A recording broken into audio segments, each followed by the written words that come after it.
Number 10, blinded by ambition. I don't know about you, but I think my favorite part of these queens list is learning about all the wild and crazy things that queens did to keep or acquire power back in the days of old. Like, these gals were absolutely ruthless, and they weren't afraid to absolutely body anyone who stood in their way. We've heard about queens taking out enemy tribes, their husbands, and even their own family members. This all sounds like a round of Call of Duty when you're the last one on your team and you're just murking everyone in sight trying to save your own skin. Let's talk about a queen, or rather empress, who was so desperate for power that she ended up killing her own son. Irene of Athens was an empress from the Byzantine Empire who ruled from 797 to 802 CE. She started her reign as co-ruler alongside her son Emperor Constantine IV. Though it started as a good old family business, you know, saving people, hunting things.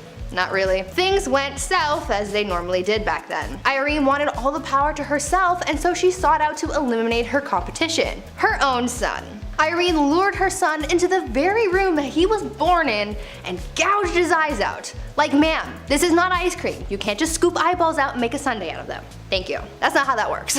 Constantine ended up dying as a result of his injuries, and since his own heir had passed away earlier that year, the transition of power ended up going to Irene, who became emperor. Yes, emperor, not empress, because she was the sole ruler, making her the first woman to do so. Number 9. Topless duels. Yeah, you heard me. Hungarian Princess Pauline von Metternich was married to Prince Clemens, but she was born in 1836 and she had to marry her uncle when she was 20 years old. So, surprise, surprise, she was unhappy. Who knew?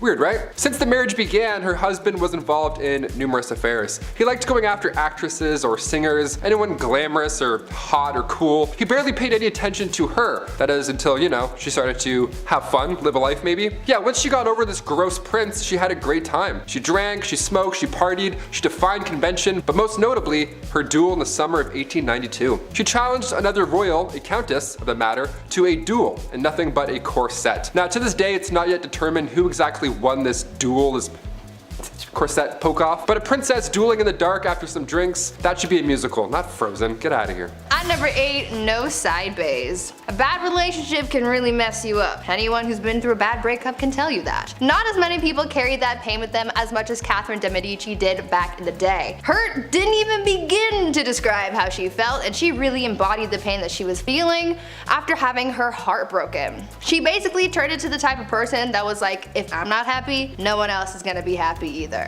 Catherine's husband, Henry II of France, had a mistress, and Catherine was well aware of it. They had been having an affair for basically the whole time Catherine was married to Henry, and he loved his mistress more than he ever loved his wife. When Henry was on his deathbed, his final request was to see his mistress one last time, and as a final F you to her husband, not only did she deny the mistress from visiting Henry, but she literally made him die alone with no one by his side when he kicked the bucket. On top of this hatred towards her husband though, Catherine was also an absolute B-word to her daughter as well. Catherine would fight her daughter over her romantic affairs. I guess she didn't want her daughter to be like her father. Either way, Catherine got so mad about one of her daughter's affairs that when she found out about her lover, she locked her daughter away in a castle and never saw her again. Talk about a serious grudge. Number 7. 2 for 1. When you're deemed the most beautiful woman in all the realm of England and the most loving, well, odds are you're going to need 2 husbands. All that love to give, it only makes sense. Joan of Kent was named as such, and at the age 12, so gross, she was married for the first time. She fell in love with a knight named Thomas Holland. Yeah, she dated Tom Holland, the knight Spider-Man guy. That's great. He was 26 and she was 12, still gross, but they got married in secret. She knew her parents wouldn't be on board. He was broke, and yeah, he was also 26, so for obvious reasons it had to be a little hush-hush. Even in royal standard, that's a bit odd. After the wedding, Thomas had to go off to war, and he wasn't gone for too long before, well, she remarried. The son of the Earl of Salisbury slid into her DMs, and Joan thought Tom Holland's Spider-Knight was dead. Well, Thomas returned, like he did in Endgame, but there were legal issues now. Ultimately, Joan and Thomas got together and had 4 children, but after Thomas did die, Joan became the first ever Princess of Wales. So if you love someone, just, you know, marry them. Even if the other person's still just over there, just marry them both, see what happens. At number 6, apple of his eye. I feel like this queen I'm about to tell you about needs to have her own movie made about her or something, because the things she did for power were almost unbelievable. I would say that I would want to be her when I grow up, but she's kind of responsible for the deaths of a lot of people, and that's not really something I'm striving for, you know? But she did have a lot of determination. I will give her that. Isabella was married to King Edward II of England, and though she was quite the catch, Isabella wasn't really all that jazzed about him. She was like, meh, I guess I'll be your wife, even though back then she really wouldn't have a choice in the matter anyway. Anyways, after 10 years of marriage and the birth of an heir, things seemed to be relatively okay between the king and queen. That is until the king started getting all buddy-buddy with his friend Hugh Despenser, who was a much hated noble. Very hated. Hated numero uno. Isabella didn't like the bromance that was forming, and she was like, no, the only person who gets the king's attention is me. So she rallied the support of the other nobles, banished the Despenser family, burned their castles to the ground, claimed their possessions, and killed anyone who supported the disgraced family. After all of that went down, she took refuge in the Tower of London, where she met a prisoner whom she smuggled to France. Then she got her husband to bring their son to France. And from there, with the support of the nobles and the common people, she was able to defeat her husband and the Despensers, and became Queen Regent until her son Edward III came of age to become king. After all of that, she finally got her way. I hope she slept well that night, because she did the most. Number 5. Rebel Princess. Princess Leia wasn't the only rebel, okay? Princess Margaret partied with rock stars during the 60s. The Queen's younger sister was known as the Rebel Princess. She was seen for years and years as this, well, bad. She passed away in 2002, but even to this day we're trying to piece together her love life. Pablo Picasso actually wanted to marry her at one point. How fun is that? Also, side note, I didn't realize how recent Pablo Picasso died. That was alarming to find out. Guess my whole life's a lie. Her wedding was the first to be aired on TV. That's quite a big deal. The first televised royal wedding took place on May 6, 1960. In 1968, just 8 years after, word had spread that the princess had an affair at a nightclub with pianist Robin Douglas Home, who only a year and a half later took his own life. Adds a lot of mystery there. Then come 1973, the paparazzi got photos of her with a landscape gardener on her private island. One of the more unusual facts surrounding Princess Margaret was that she was cremated, believe it or not. She had chosen to break tradition so that her ashes could be shared in the same tomb as her father. How sweet is that? These acts are unusual when it comes to royalty, but Margaret also supported more than 80 charity organizations. But even then, media still focused on her love life. Classic. Keep it up. At number 4, Warrior Queen. Let's talk about Queen Rani Lakshmi Bai and how she became known as India's Joan of Arc. Rani was a fighter her whole life. She was raised to be a warrior and was taught how to fight. She even shared her skills with other women, teaching them the same fighting skills at a young age. She was married off to a much older man, and she had a child, but she lost them both pretty early on. In need of an heir, she adopted a son and served as Queen Regent, but soon a growing conflict started, causing a lot of tension between the British East Indian Company and her people. The young queen, at just 22 years old, wanted to drive British forces out of her land, and so she organized a revolt that turned bloody very quickly. She ordered the execution of literally every British person in the region. So Bobby from down the street, dead. Mary from around the block, goner. Freddie and Harriet, the kids of that guy that you know who bought shoes off your brother, bye bye. Gone. Rani killed every man, woman, and child in the area, but it still wasn't enough to win against the British. The queen died on the battlefield, and the British ended up winning the battle, and the kingdom fell to the enemy forces. This queen was one of the bravest and most determined women in history, and she's still remembered as a hero. Number 3. Chilonis. The reason we look at princesses like Margaret and say she was a rebel is because most of the time these marriages are chosen. Well, rather, women are forced to marry some gross fat dudes. And while he's cheating and eating lobster, the wife has to have his kids and be dutiful. So for the Spartan princess from the 3rd century, she too was forced to marry Cleonymus, this older, horrible man. He was so horrible that he wasn't even allowed to have his father's throne. That's how bad he was. He was in the family and still they're like, no. So Chilonis thought, this guy sucks, the system sucks, I'm gonna go talk to the much more pleasant Architatus, son of King Ares I. Around 272 BC, both these guys, both her lovers, went to war with each other. Drama. How about the tea on that? Chilonis was preparing to hang herself in case her husband won. That's horrible. Now luckily he lost, therefore the princess this time around did really live happily ever after with her other man. That's like an R-rated version of Shrek 2, what I just said. I can't believe people had to go through this in real life. That's horrible. At number 2, toxic cosmetics. The price of beauty is pretty steep. These days people spend hundreds and hundreds of dollars on makeup to make themselves feel beautiful, but back in the day makeup not only cost a pretty penny, but it also caused some serious health concerns. Cosmetics were made of a lot of questionable ingredients that you probably wouldn't find in today's products, but for people like Queen Elizabeth I, she didn't care what she was putting on her skin so long as she not only looked like a snack, but the whole damn meal. Yeah. Elizabeth had pitting in her skin from when she contracted smallpox at the age of 29, and back then, having blemished skin was a sign that God was a little cheesed with you, or that you were having some wild thoughts like thinking about the sexy time uwu. It was thought that these thoughts bubbled up from your no-no square up to your face and showed everyone that you were sinning. Anyways, to cover up the blemishes, Elizabeth wore a lot of makeup, like her version of foundation, but the ingredients were really just making things worse and not better. The foundation was made with a tincture of white lead ore, vinegar, and sometimes arsenic, hydroxide, and carbonate. To add some color back to her face after applying this pasty white mask, she'd powdered cinnabar to her lips and cheeks, but this was pretty dangerous because it contained mercury. She did this every day, and as you can imagine, it wasn't good for her health at all. Imagine absorbing all of those chemicals through your face on a daily basis. Not cute. And finally, number 1. Are you not entertained? Back in the late 1800s, the name Clara Ward would stir up a conversation. She was famous, really famous, for all the wrong reasons, of course. All it took was her bumping into a European royal and Bob's your uncle. Since birth, Clara was born into money. She didn't even need a royal husband. She was born into a wealthy industrialist family. She would sometimes visit the family mills, you know, to make it look good and kind of be like, hey, how's everyone doing? Whatever, just casual visit. But on this one casual visit, she crossed paths with the Prince of Caraman-Chimay. He was there for trade, but when he left, he brought back a wife. Carry on. Also, meet my wife. Here she is. People were freaking out, obviously. A royal marrying a common American girl. Wow, how could you? She was the talk of the town. Unlike Meghan Markle, Clara loved to show off with her newfound wealth. Some loved her and her image, but others not so much. The marriage only lasted 6 years. Clara eloped with a Hungarian musician, then after her divorce she had to model to make a living rather than showing off for clout. At number 10, some background. The Mughal dynasty in India was founded by Babur, a descendant of the one, the only,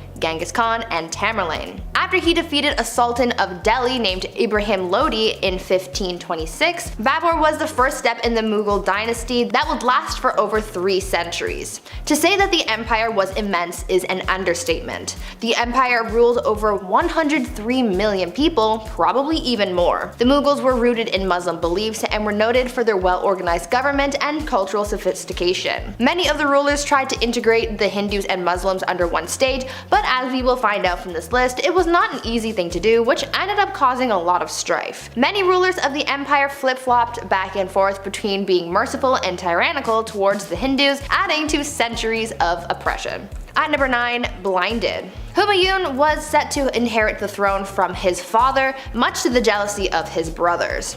He was 23 when he ascended the throne in 1530 after the death of his father. His brothers reigned over different fiefs, but none of them were satisfied unless they had the crown. He also wasn't the best ruler. Humayun was sent into exile for 15 years after he was overthrown by one of his father's generals, Sher Shah. Humayun fled and eventually ended up in Persia, where he built back up an army through his partnership with the Shah. Slowly he took back his land, facing his own brothers who were constantly scheming against him. But Babur, his father, made him promise that he would never lay a hand on his brothers. But his brother Kamran continued to threaten him, and one instance while defending a fort turned on the innocents trapped inside and took their lives viciously. Kamran, not a good dude. Something needed to be done. He eventually catches his scheming brothers, blinds his brother Kamran, and chains his brother Askari.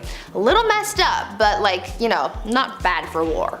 At number 8, Akbar. Humayun continued to deal with the competition of his brothers until finally his reign came to an end, but not in the way that you would expect. He was carrying a bunch of books up some stairs and he accidentally fell, leading to a lethal head injury. His 13-year-old son Akbar had to inherit the throne. Akbar would later become known as the Great, but that doesn't mean that he didn't do some questionable things. Where his father failed to conquer, Akbar swept through. But just like his father, he encountered jealousy and dangerous ambition in the dark corners of his reign. In Delhi, an attempt to assassinate him was made, the bowman nearly missing him. Who was behind it? The slave of a nobleman who recently tried to start a rebellion. But the plot thickens. Akbar's foster brother's mother had further designs to establish power for herself through her son, Adam Khan. Khan actually ended up taking the life of Akbar's foster father, which led to Akbar throwing him down the stairs and therefore killing him. The mother died 40 days later due to grief. Grief over her son or the loss of power? Who knows? At number 7, Jahangir. So this guy was super impatient to become the ruler and was getting tired of Daddy Akbar taking his time. So he revolted. Damn, this court honestly was just rife with rebellion. They never got tired of it. In 1599, while his father was otherwise engaged and away from the palace, Prince Salim led a revolt.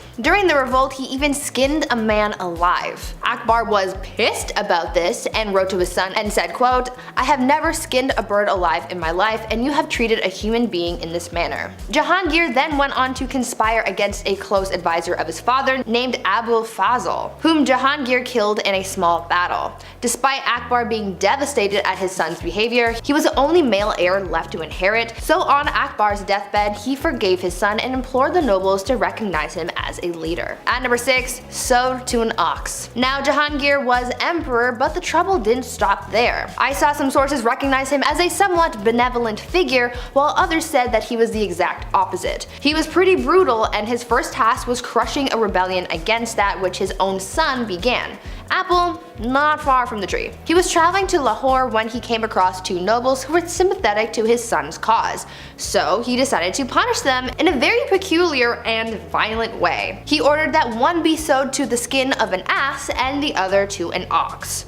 Now that is messed up. When he got to Lahore to face the rebels, he crushed them and blinded his own son as punishment.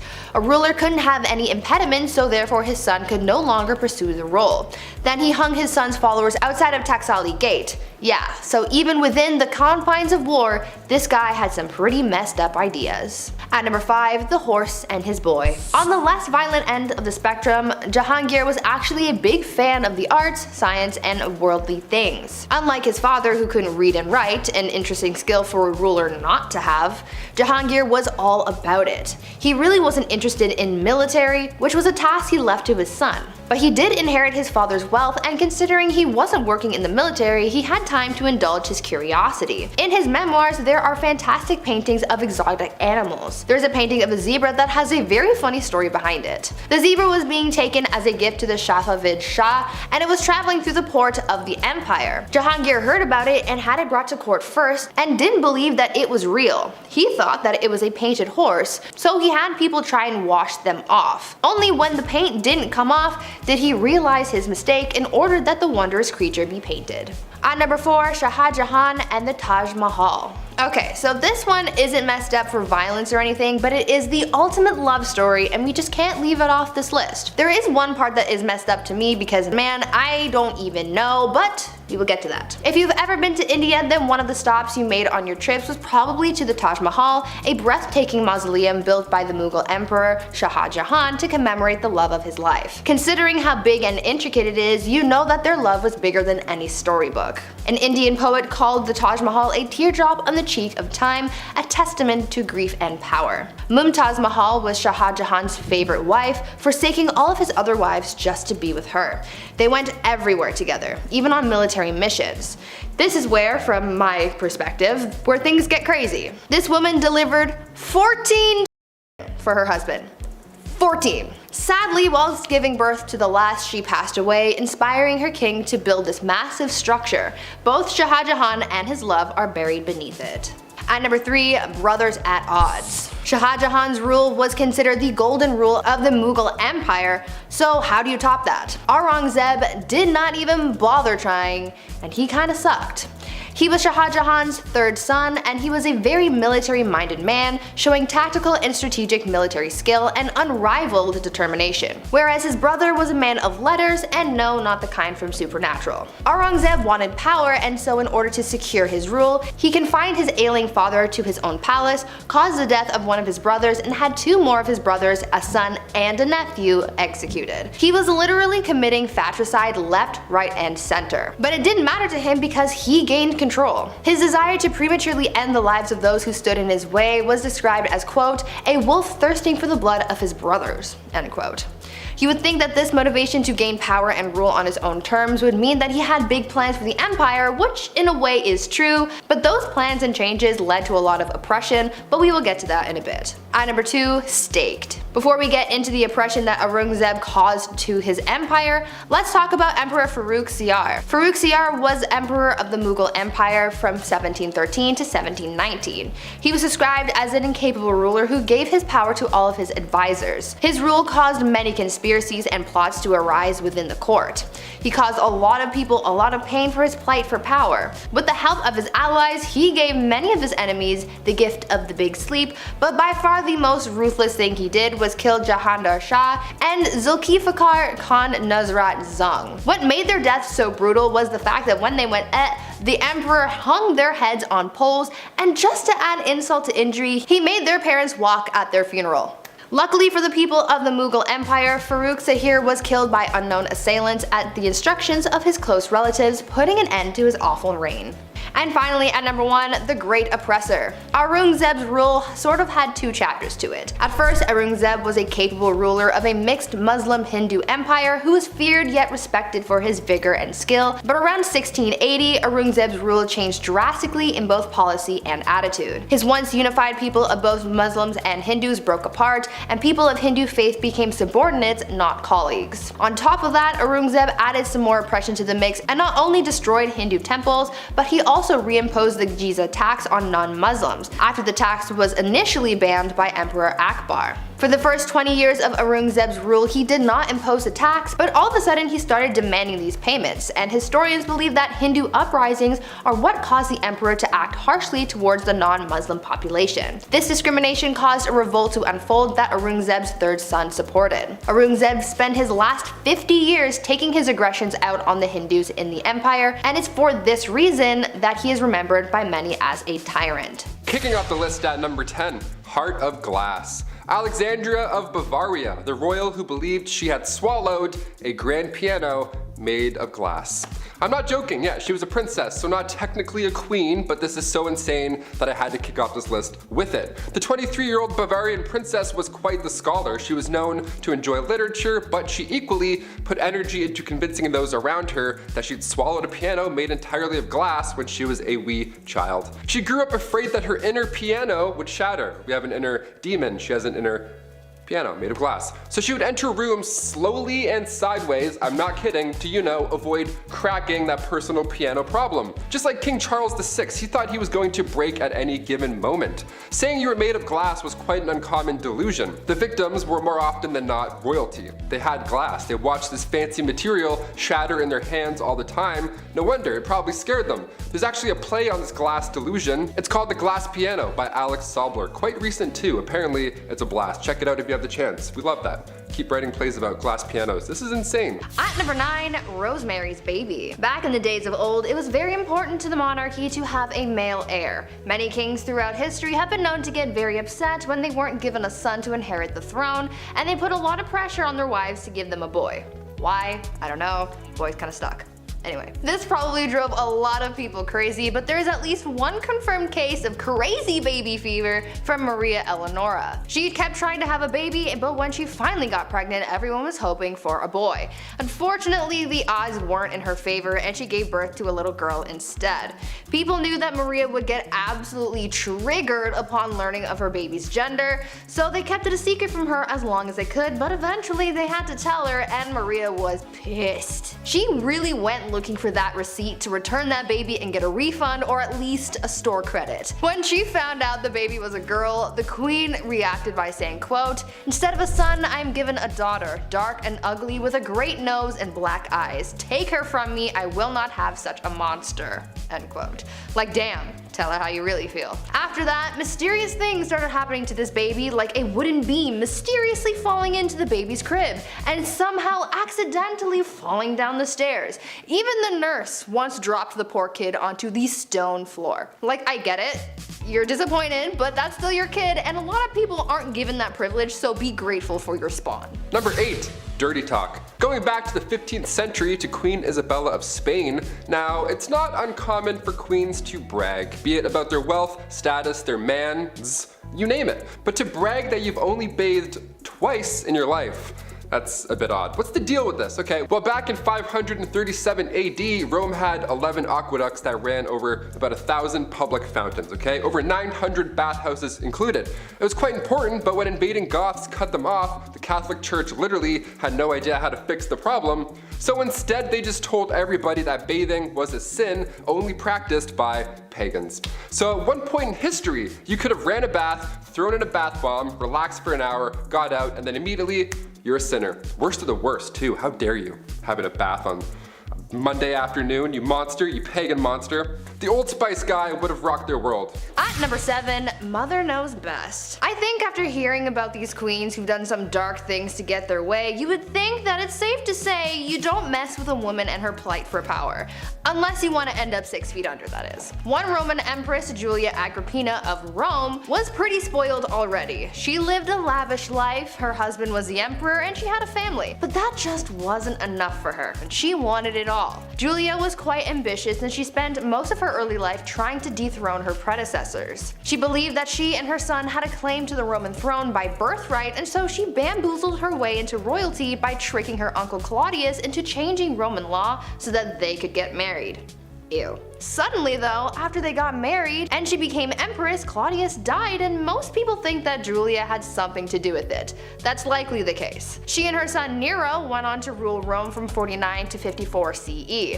Julia stayed by her son's side for as long as she could so that she could hold on to her power, but eventually Nero got tired of his mother manipulating him and he had her forced out of power. Julia, as you could imagine, was furious because power was the one thing in the world that she desired most, and so she rallied a group of supporters to try and overthrow her son, but the plans backfired and she was expelled instead. Talk about ambition getting the best of you. Number 6. We are family. The last queen of Madagascar, Queen Rana Valona, was one of the worst. She was born in 1788 and she ruled over the kingdom for 33 years. She was so cruel and violent that she would often choose violence first in order to preserve independence over the island. She's known as the most ruthless queen in history. After the death of her husband, she just went mad with that new power. In the late 1700s, her king brought peace to the land, but of course there were traditionalists who opposed him. The king's uncle at one point tried to take him out, but a local warned the king. That king repaid the local by adopting his daughter, Rana Valona, to marry his son, Prince Radama. Now, when her prince was alive, they didn't get along at all. And then come 1810, the king passed away, giving Ranilova the promotion of a lifetime. It's also theorized that she poisoned him too, so that's horrible. Ranilova kept away the advances of the French and the British and left bodies of those who tried to attack out for display on the beach. Lovely, like bobbleheads. In 1845, Queen Rana Valona ordered 50,000 subjects to build roads across the jungle for 4 months straight for this massive buffalo hunt. Well, 10,000 of those poor souls died of starvation and exhaustion, and also not one buffalo was hunted, nor seen. Great plan. At number 5, Queen Batman. Batman. He is justice. We know this. Well, long before Batman, there was a queen who sought vengeance, and she did it in the most brutal way. Olga of Kiev became queen regent in 945 CE after her husband was killed because her son was just too young to rule yet. Olga knew that once her son was old enough to be crowned king, her power would be taken away, so she had to do the most that she could with her power while it still lasted, and so she used her powers as monarch to seek justice for her husband's death. She was able to get her husband's captured and killed using scalding water, but she soon developed a thirst for suffering apparently, and she just kept on going after people. She would not rest until everyone associated with the people who killed her husband were all eliminated. So if you ever breathe in the general vicinity of the guy who offed her hubby, you could kiss your life goodbye. Olga took hundreds of people out of the tribe that her killers were from. She devised a plan to bury their tribe's leaders alive, and she even came up with a plan to set fire to their entire village. It is said that Olga may have locked the tribe's leaders in a bathhouse and burned it down, but we don't know for sure. All we know is that she definitely was not okay. Number 4. No crust. This next one, honestly, I stand by. I see no wrong here. Queen Elizabeth II, still rocking to this day. She's been known for a few funny, quirky queen things. Like one of my favorites, for example, she has somebody on payroll who breaks in new shoes for the queen. Every time I buy Vans, my ankle always does that little foot rub. If only I were a queen, damn it. But we're talking about unusual things here, and one of the weirdest things I've ever heard is that the queen has refused crust on her sandwiches. This has been a no-go for about 150 years. It's not recent at all. You might be thinking, oh, maybe she's old, she can't chew her jawbones. Nope. Way back. This goes way back for no reason. Right around the time of Queen Victoria and her husband Albert. They viewed anything square-shaped as bad luck because it looked like a coffin. I've never thought about death while eating grilled cheese, but now I definitely will. Thank you. This must be a pretty scary job, cutting the crust off the queen's bread. My hands would be shaking the entire time. Also, diagonal or down the middle? Let us know. There's only one right answer. At number 3, Evil Empress. This next empress is pretty similar to Olga of Kiev, whom I talked about earlier. Empress Wu Zetian also had a thirst for blood and suffering, but not towards people who have necessarily wronged her. You see, when she came into power, she was determined to keep that power by any means necessary, so she had all of her rivals killed. So anyone who could possibly overthrow her or come for her seat on the throne was eliminated. The empress ordered the execution of the previous empress, as well as members of her own family, including her own newborn daughter. She didn't want to risk anyone taking away her power, including her own offspring apparently. She didn't hold back on the methods of eliminating her rivals either. Yeah, sure, she could have just done a 1-2 and called it a day, but that's no fun. Instead, she had people poisoned, strangled, mutilated, or even burned or boiled alive. Good soup. Eventually, she retired from her part-time job of sending people back to their maker and started spending more time with her lovers and getting addicted to aphrodisiacs. People weren't quick to forget about all that bloodshed though, and so to get back at her, they had all of her lovers killed and the empress was exiled. She got a little too greedy and karma came back with a vengeance. Number 2, Ice Palace. If you're a fan of the film Frozen, this next one is gonna get you jazzed right up. Anna Ivanova, the Empress of Russia from 1730 to 1740. Okay, so in celebration over their victory with the Ottoman Empire, Anna gave the order to build an ice house, this massive ice palace. Best place to cool down if you ask me. I'll leave. This ice palace was pretty impressive. If I was there, I would 100% lick the walls. Obviously, someone definitely did, you know that for a fact. 20 meters by 50 meters, and even more impressive, there were ice trees and ice birds sculpted inside. How magical is that? Anna arranged this marriage with a prince and one of her maids. Now they didn't know each other, they were forced to ride an elephant, and all the guests were dressed up like clowns. Yep, that's all valid, that's all accurate. You heard me. You may be thinking, wait a minute Taylor, an ice palace in Russia, was that maybe cold? Yeah, it was an absolute nightmare. Anna made the guest party all night, freezing cold, they all got sick, dressed like clowns. I went to an ice hotel in Quebec once. Spoiler alert, it's cold and boring. There, I just saved you $70. You're welcome. And finally at number 1, gladiator games and chill. If you didn't ever have to go to work and you could just lounge around all day, what would you do with your time? Really, anything could be possible. You could be like the Bruno Mars lazy song. Well, there's one empress from back in ancient Rome who occupied her time with the company of others. Apparently, Empress Valeria Messalina was famous for her exploits. Since she was empress and she had all this time and money and no one to tell her no, she took full advantage of that and bought a house, turned it into a brothel, and made that her side hustle. A lot like Littlefinger from Game of Thrones. Though she had a collection of women who worked there, she also was known to invite upper class ladies to participate in the nightly escapades as well. And don't think that Valeria did jump in as well. She was considered to be quite something in the sack. In the wise words of Ludacris and Little John, she was a lady in the streets but a freak in the bed. The Empress was known to be such a hardcore participant that she would win games where they would compete to sleep with the most men in one night. One time she won the round after being with 25 men. one night. She did the absolute most, but at least she was having fun. Number 10. Dracula. The man, the myth, the legend, Vlad the Impaler. This dude was so down bad, he was the inspiration for Dracula. There's really only one reason why he was so evil, and honestly, it's in his name. Vlad the Impaler liked to impale people, oftentimes alive. As if this was the worst thing thought up by a human being ever, he would leave the pikes on display, creating a horror only the eyes of medieval Europe could see. There's gonna be a lot of bad dudes on this list, some really saucy villains, unsavory characters who will make your skin crawl, but only Vlad has been bad enough to get a monster inspired by him, essentially turning his actions into somewhat of a spooky mythology. Dude gives off some serious goth energy. There's a few portraits of him, but if you look at it, he's got this stare in his eyes, like he wants to impale me or something. Vlad be nimble, Vlad be quick, just wait till you see his sharpened sticks. Number 9. The guy everyone knows.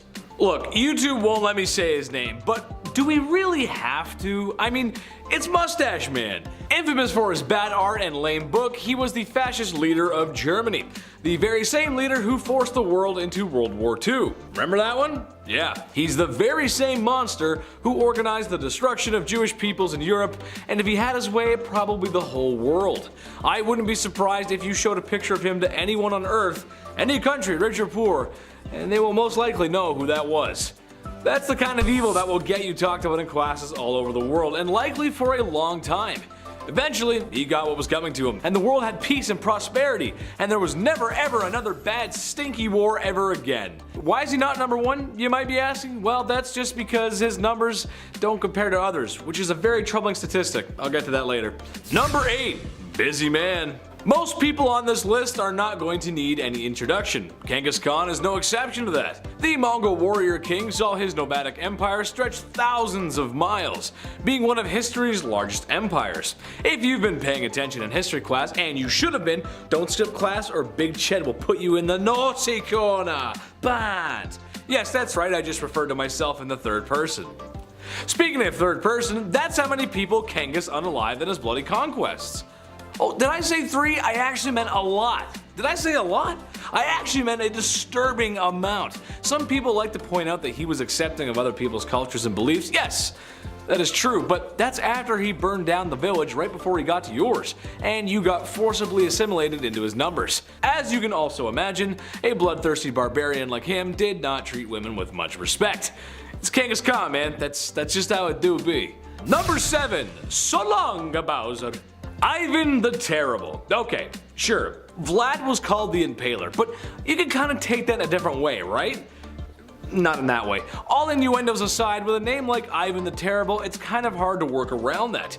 Even as a child, Ivan was showing traits of an evil dictator, or supervillain really, as it's said that he would throw animals off of tall roofs in the same way that Mario throws Bowser off of platforms. Becoming the first Tsar of Russia and probably its worst, he's responsible for many horrors and crimes, but the most infamous being his responsibility for his own son's demise. After a heated argument regarding his unborn grandson, and in a binding fit of rage, Ivan claimed his son's life.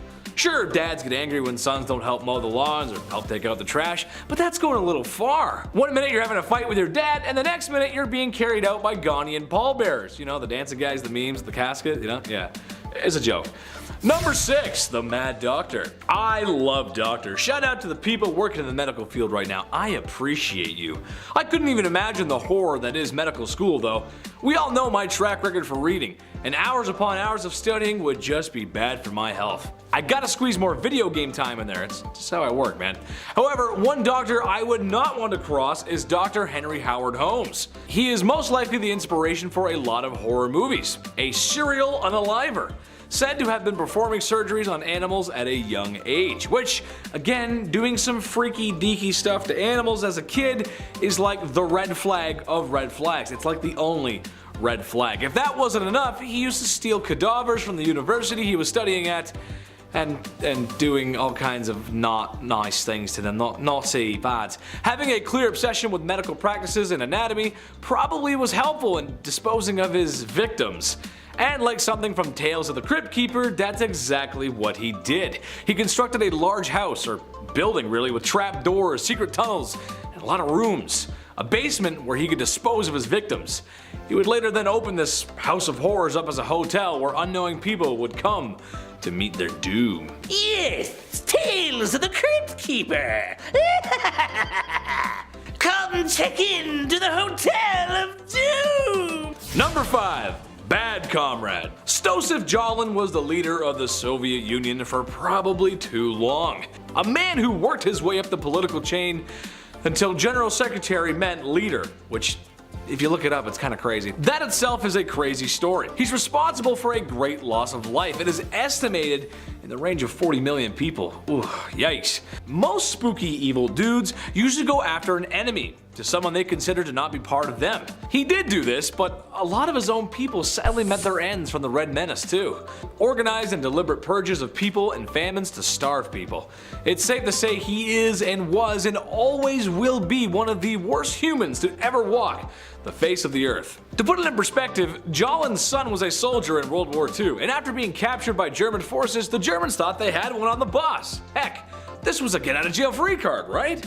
Well, when a prisoner trade was proposed by the Germans, Jalin laughed at only how an evil communist could, and denied the trade. His son would later perish in a POW camp shortly after. What a monster. You think you trade with me? Keep him, I don't want. Number 4. Fine white powder. Oh, to be in Miami in the mid-1980s. If I had one wish, it would be to spend a summer night in the neon-soaked beaches of Miami under strict laws enforced by a president who didn't know what was going on right underneath his nose. If you were around back then you probably got to experience something like that. Or at least in my fever dreams. I hope so. But as much as I'd like to be Tony Montana with all that sugar on his desk, I know it's bad for my health. Speaking of bad for your health, Pablo Escobar. I know, that's where I went with that. Probably the most ruthless criminal ever to live on planet Earth. Pablo was a poor man born in a poor country, but ended up being one of, if not the richest man on planet Earth. His lucrative distribution of adult sugar in the 80s made him very wealthy. It also made him very dangerous, as he was willing to do whatever to get his way. Extortion, bribing, bombing, just about anything you can think of. Oh yeah, he was one bad dude. He had so much money that he had to bury it all over Colombia. Every once in a while some of his buried treasure pops up. And as much as I want a quick million in US cash, I'll just put it back where it came from. Oh Dios mío, lo siento Pablo. Number 3. Al Capone. Another ruthless criminal, and honestly, Capone walked so gangsters like Pablo could run. Part of the ruthless Italian mafia that was the outfit, Capone worked his way through the ranks during 1920s Prohibition America, earning millions in his time where really just $100 could stretch a long way. Capone is noted for his violent behavior throughout his life and the many accidents he caused directly or indirectly. Prohibition and the Depression were hard times for a lot of folks in America. However, the media and the people of Chicago at first always wanted to see what the lavish gangster was up to, as his criminal life became somewhat publicized. Most likely due to his wealth. The dude was rich. He eventually would get arrested and sent to Alcatraz, which was probably the worst prison in America, or the best Call of Duty Zombies map, depending on how you look at things. I look at things through a Call of Duty way, so Number 2, Gavrilo Princip. That might not be a name that you're familiar with, but it was the man who unalived Franz Ferdinand, which started World War I, which caused World War II, which caused the Cold War, which caused the collapse of Soviet Russia, and it's why you live in a post-war globalist world with markets developing rapidly in the cyber world. Except maybe the whole thing in Ukraine, watch out for that. Kinda crazy to think how all that could come from one wrong turn and a guy seizing an opportunity. But this also means he's kind of responsible, in a way, for all the bad stuff that happened in those times as well. So maybe don't seize the day, I'm not sure. Just don't be ruthless criminals, guys. Watch our videos instead. Although I could blame him for failing my math test in high school. Yeah, we'll go with that. Number 1, Mao Zedong.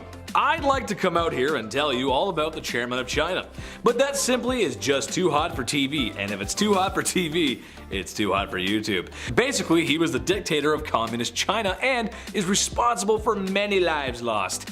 It's estimated to be somewhere in the range of 60 to 80 million people. Whoa!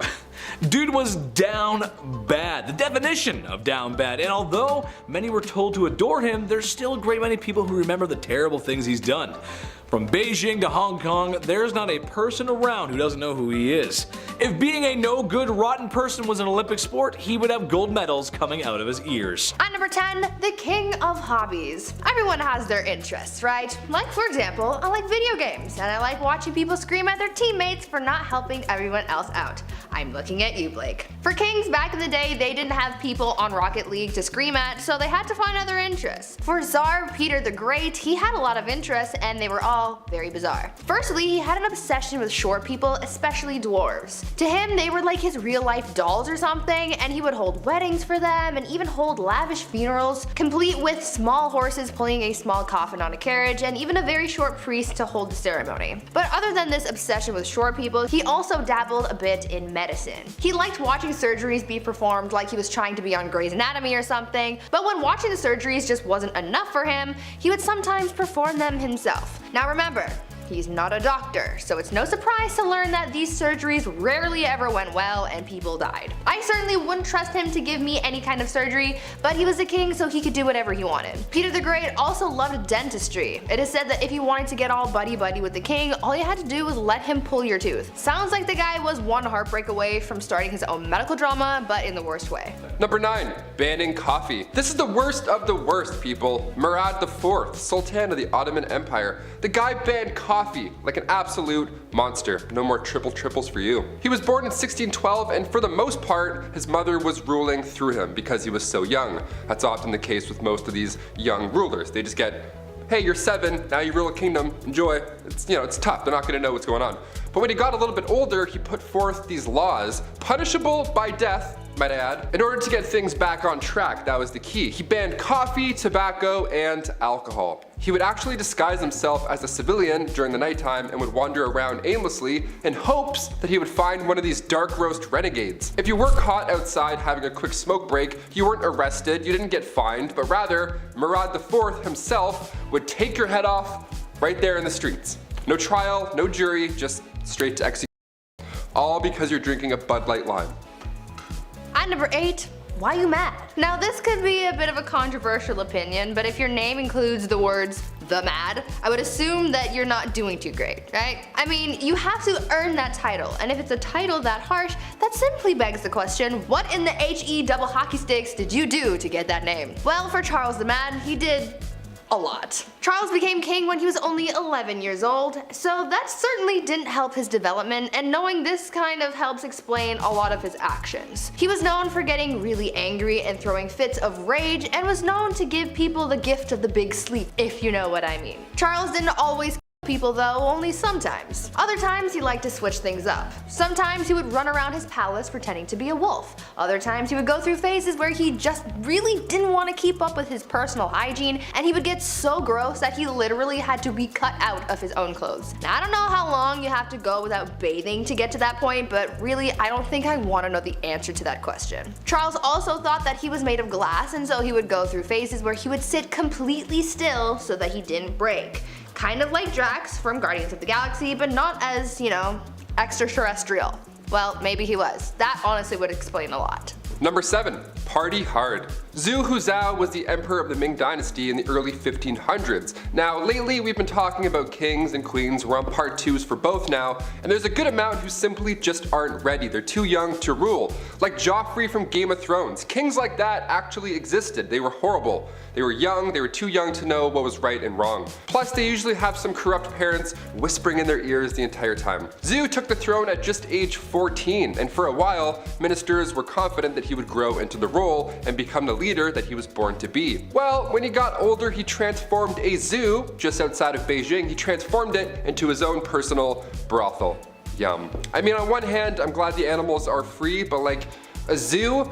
You couldn't find a more romantic place? Can convert an Applebee's to a brothel, maybe? I don't know, something with AC? His final days were spent partying, and some would say a little bit too hard. He got intoxicated and fell from a boat. That's how he ended his life. Honestly, not a bad way to go out. Pretty OG. At number 6, love game. A lot of kings and queens throughout history have been known to engage in the horizontal hustle a lot. I mean, when you're a ruler of a kingdom, you don't really have much to do in your spare time, so what else are you gonna do? Play a board game? No. These monarchs were getting busy all the time, but there was one king who was just so obsessed with getting a good old pickle tickle that it just became his whole personality. King Philip V was known to be a nymphomaniac, and he liked doing the deed a lot, but because at the time, the Catholic Church said that having sexy time with anyone but your spouse was a sin, the king and his wife were getting busy all the time. Eventually, his first wife caught on to how to use this to her advantage, and she would often refuse to sleep with him until she got her way with anything she suggested or demanded from him. You would think that he would catch on to this game, but maybe his urges were just so strong because he always caved and gave her what he wanted. Obviously, this man did not follow Hoodville. Absolutely not. Just to give you guys an idea of how obsessed this guy was, when his wife was on her deathbed, before she went he literally tried to get one last bang in. On her deathbed. Like, dude, not the time. Number 5, George V. We love hobbies here on Bumblebee. I mean, I used to collect special quarters growing up. I swear to God, the only time I've ever been good at saving money was when I was 12. I would see one of these and be like, don't touch it. George V turned out he loved stamps. A lot. Like a lot. Since he was a wee young lad, he was collecting these little guys. Here's the unusually impressive part about him though and his hobby. He continued to collect stamps during World War I. This guy was busy, everybody's trying to stay alive, and George is just licking stamps in the library like a prince. Like all collections, it started at an early age and now it's at the point where it's past impressive and it's just borderline strange. This guy had albums on albums of stamps. He had around 330 albums, each with 60 pages full of stamps. Quick maths, that's like 20,000 pages full of stamps. So naturally he was nicknamed the King of Stamps, or rather the King of Philately, the official term for collecting stamps. It's a nice word. Philately. Back in 1905, he set an all-time stamp record, which I didn't even know that was the thing, and it was the most money ever spent on a single stamp. The guy dropped like 220,000 US on a single stamp. Somebody even asked the prince down the road if he had heard about this idiot who spent 1,400 pounds on a stamp, and he was proud of it. He was like, that was me, you wanna see it? The next King George is a little different, to say the least. At number 4, womanizer. I'm going to preface this by saying that George IV of England was voted as England's worst king by historians, so that should already tell you a lot about this guy. Georgie here was yet another one of those monarchs who was a little too invested in his intimate conquests, you know? Now we do know that the encounters that he was on were all consensual, so that's a plus. However, he was still creepy about it. Yeah. This man tried everything to get a woman to sleep with him. He would throw a tantrum if she said no, or threaten to end his life if he didn't get to do the 8-legged nature dance, you know? Somehow, this had a pretty good success rate, even though he was not a catch at all. It feels like this was one of those situations where you kind of just give in to make him stop talking, you know? Anyways, this guy was super creepy because on top of the lengths that he would go to just to get some time in the sack, he also kept trophies of his conquests. He would ask each of the people he slept with for a lock of their hair, and he kept them all. Back then, it was kind of common for lovers to keep locks of each other's hair, but George's collection was alarming because of just how many locks of hair there were. After the king died, his brothers found 7,000 envelopes, each with a lock of hair that was, quote, enough to stuff a sofa, end quote. Fun fact, if you want to see this insane collection, it is in a museum in Scotland, so check that out if you want, I guess. Number 3, Kleptomania Part 2. On our spoiled queens list, Brie mentioned Queen Mary and how she just couldn't stop stealing, which is hilarious to me, just this old lady stealing your shit. Well, the last king of Egypt also had sticky fingers. He was even better at it too. Check this out. Farouk I was the youngest son of Egypt's first king, Fuad I. Now born in 1920 in Alexandria, and in his early days at school, he couldn't concentrate. The king sent him to England even after to hopefully find a better way of teaching, something that works for him, but still it was to no avail. Once the king passed away in 1936, Farouk then got the throne, but also so much property and so much money. He had hundreds of fancy cars, 75,000 acres of land. This guy had it all. Literally, he had anything he could think of, but still he felt like he needed to take more, to steal. At 17 years old, he would slam 12 eggs for breakfast and then wash it down with 30 bottles of beer. Nutritious and delicious. horrible. On top of the fact that he loved to steal, he was the biggest hoarder. So he had thousands of shirts, randomly. He also had 50 diamond-studded walking sticks for some reason, and like a prince such as myself, he too collected coins. I mean, his collection was much nicer, but still, great minds think alike. Spoiled minds think alike, rather. Oh shit, this is eye-opening. One of the most bizarre facts about Farouk was he pickpocketed Winston Churchill once. He took the guy's watch.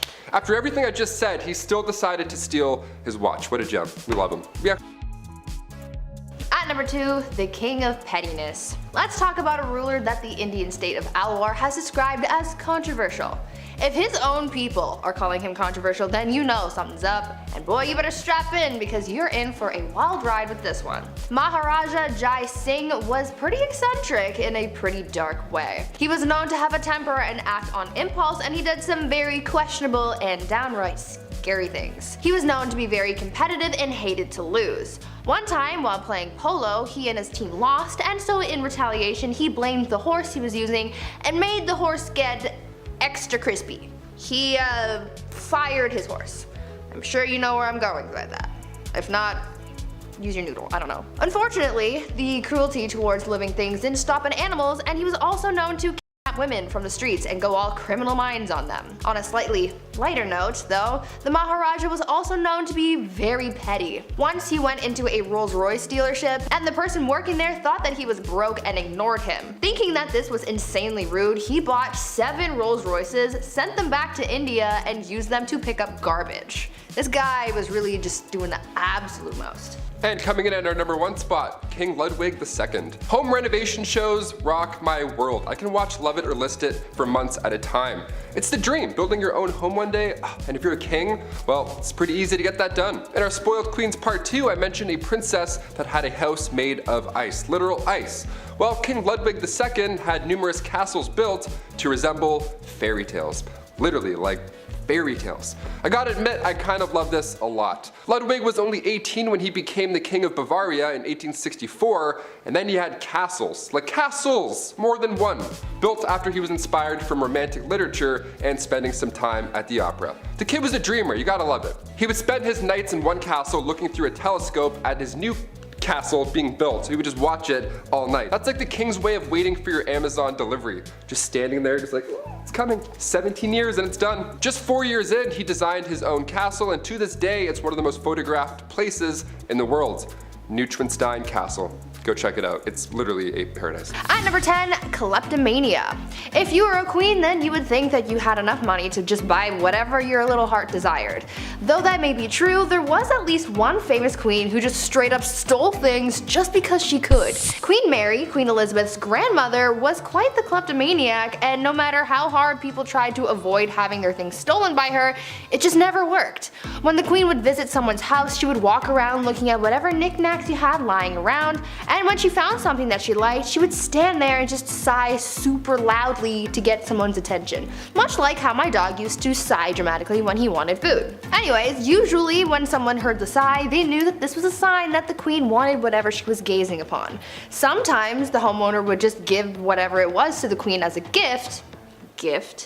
But if it was something that they weren't willing to part with, then she would either try to buy it off them or just straight up take it when no one was looking. This became such a big problem that people started hiding their prized possessions before hosting the queen in their home, but she eventually caught on to this strategy, so she just started showing up uninvited. She could not rest until she owned pretty much everything in the kingdom. Number 9, no time to dine. If I'm eating, don't acknowledge me as a human being. I sound like a pug when I eat, okay? I don't waste any time. I love food, okay? It's business. Now, if you're a queen and you eat fast, well, everybody else has to eat fast as well. This began back in Queen Victoria's time. The queen loved to feast, and she didn't waste any time at all. Like, it's really fast. The way the royal family works is that when the queen is done, that course or that meal, you're also done. So when Queen Victoria would smash an entire 7-course meal in 30 minutes, which apparently she could do easily, you'd be blowing on your soup still and Queen Victoria would already be telling everybody to pack it up. That's stressful. All because she could eat lots of food in a short amount of time. Also, once the queen gave a toast, you couldn't even speak. Also, once the queen placed her cutlery on the table, regardless of where you were during that course, everybody's plate would then be taken away at the same time. and the next one would then come in. I would just put my food in my pockets, you know, screw it. It's almost like when you go to all you can eat sushi and you have like some sushi left over, you don't want to waste it. You're like, you know what? I'm not paying that bill. At number 8, cross-dressing. Empress Elizabeth was quite the character, I guess you could say. Since she was a monarch, she could do whatever she wanted, and that is exactly what she did. You see, she was quite into fashion, more specifically men's fashion. The Empress believed that she just had legs for days, like Naomi Campbell, and she wanted to show them off to the world, but the only problem with that was the fact that back then, pants were reserved for men, and so since she wore dresses all the time, no one got to see her godly legs. Well, to combat that, Elizabeth came up with a solution. She was known to hold huge parties where everyone had to cross-dress. She only did this so that it would give her an excuse to wear pants. And I mean, she could have if she just wanted to wear them on a regular day, but she didn't want to be the only woman in men's clothing, so she made everyone else dress up too. At these parties, no one looked good or really enjoyed themselves for that matter. Women complained that the men's clothing they wore to these parties were unflattering, and the men were just all over the place because they didn't know how to maneuver a hoop skirt. The only person really having a fun time was Empress Elizabeth, but I guess that was really the whole point. Number 7, check on the dead. Funerals are pretty expensive, especially a royal one at that. It takes a lot of power to dig up and then carry these massive caskets around, which back in the day was even more exhausting. Joanna of Castile was born in 1479. Her marriage to the Duke of Austria was arranged, but she was very much in love, maybe a bit too much. Hear me out. When her husband met his fate in 1506 due to typhoid fever, Joanna would have his tomb unearthed and then opened over and over again, just so she can make sure that he was still there. Now, of course, I feel bad for the queen here. She was clearly not coping with his death well, but to have his tomb or casket or coffin, whatever you want to call it, to have it opened and closed over and over and then dug up and then put back in the ground, she would make people carry his body around everywhere she went. That's heavy. That is so much work, even keeping it under her bed sometimes. Ugh, I got goosebumps just saying that. That's pretty creepy. Ashes, I could understand. That's like a one-man job to carry that around. But a 1,000-pound royal coffin? They have to carry 30 city blocks? My back already hurts thinking of that. No thank you. I quit. At number 6, deadly affairs. Dating is hard. If you've ever been on dating apps like Tinder or Bumble, then you know that things aren't as easy as it may seem when it comes to finding someone that you remotely like. Maybe we should take a page out of Queen Nzinga's book when it comes to dating, because it seemed like she had fun with her escapades. Well, maybe don't actually do what she did because it's actually pretty gruesome, but you get what I'm saying. Queen Nzinga from what is now modern-day Angola was a busy woman. After taking over the throne from her brother, she juggled the monarchy, wars with the Portuguese, and having a love life. The queen pulled together a harem of only the most attractive men, but because she was such a busy person, she didn't really have the time to walk into a room and choose who she was going to sleep with that night, so she came up with an alternative solution. Nzinga would have 2 members of her harem fight each other to the death every night, and whoever won got to sleep with the queen. Solid plan, right? Well, the winner wasn't really all that lucky for too long, because she would have the winner executed the following day. Number 5, diamond scandals. Queen Mary wasn't the only queen with sticky fingers, it seems. The affair of the diamond necklace has sparked many conversations. France's queen from 1774 to 1792 was Marie Antoinette, and if that name sounds familiar to you, it's because she was the last queen before the French Revolution. She was also known for spending a buck on jewelry. She liked the diamonds. Now, this Countess de la Motte was this young lady, a friend of the queen, supposedly, who entered the French court in 1785. Now, she got somebody to disguise herself as the queen, and then she acted like she was in love with this high society member, all to get her hands on this $12 million necklace. Now, she said that she would pay, but never ended up paying a dime, so that's horrible by itself. And the queen supposedly had no idea about any of this or what happened to the necklace. Although this countess pretended to be her friend beforehand. The public went on to hate her for this, not believing in this scandal, of course. One of the most notable lines from Marie Antoinette was when the French spoke out for not being able to afford bread. She apparently said, "Well, let them eat cake," which led into the French Revolution and ultimately her demise. Shine bright like a diamond, I guess. At number 4, test drives. Catherine the Great of Russia was well known for a number of things. She was known for being a good leader, a strong ruler, and surprisingly for her naughty bedroom fun times as well. She was well known for her adventures in baby making, and there was once a rumor that she did the deed with a horse. Obviously that wasn't actually true, however she did do it with a lot of men. The only problem that she really faced when it came to finding a new partner was actually having the time to do so. I mean, it's not like she could swipe through Tinder while sitting on her throne, right? What was most important to her was finding a new lover who was skilled in the sack, and she didn't really want to waste time on testing these guys out, so she had someone else do it for her. Catherine had a friend take her potential partner out on a test drive, so to speak, so that she wasn't wasting her time on someone who couldn't meet her standards. Remember, she is a very busy woman. It is said that on a couple of occasions, Catherine's tester friend was caught in bed with Catherine's partner again well after the Empress was with him, and that made things a little complicated, but I imagine that they got past that. Or at least I really hope they did. Number 3. Change religion. Ruling alongside the pharaoh Akhenaton from 1353 to 1336, Queen Nefertiti, aka Lady of Grace, aka the Lost Queen of Egypt, was only 15 years old when she married 16-year-old Akhenaton. Now, alongside her new young husband, she built an entirely new capital city called Amarna and ruled over what's now considered the wealthiest period in ancient Egyptian history. But when it comes to spoiled queens, or rather queens who could do anything they believe with their power, we have to mention the queen that changed Egypt's religion. Both her and her co-ruler were in a cult, the cult of the sun god Aton. In the earliest accounts of the queen, she assisted her husband in a ritual that smited the female enemies of Egypt at the time, and there have been a few blocks that have since been recovered from the Theban tombs of the royal butler that depicts the queen wearing her unique blue crown, part of the sun god rituals. So now cut to the end of the king's ruling, the Aton was now Egypt's main god.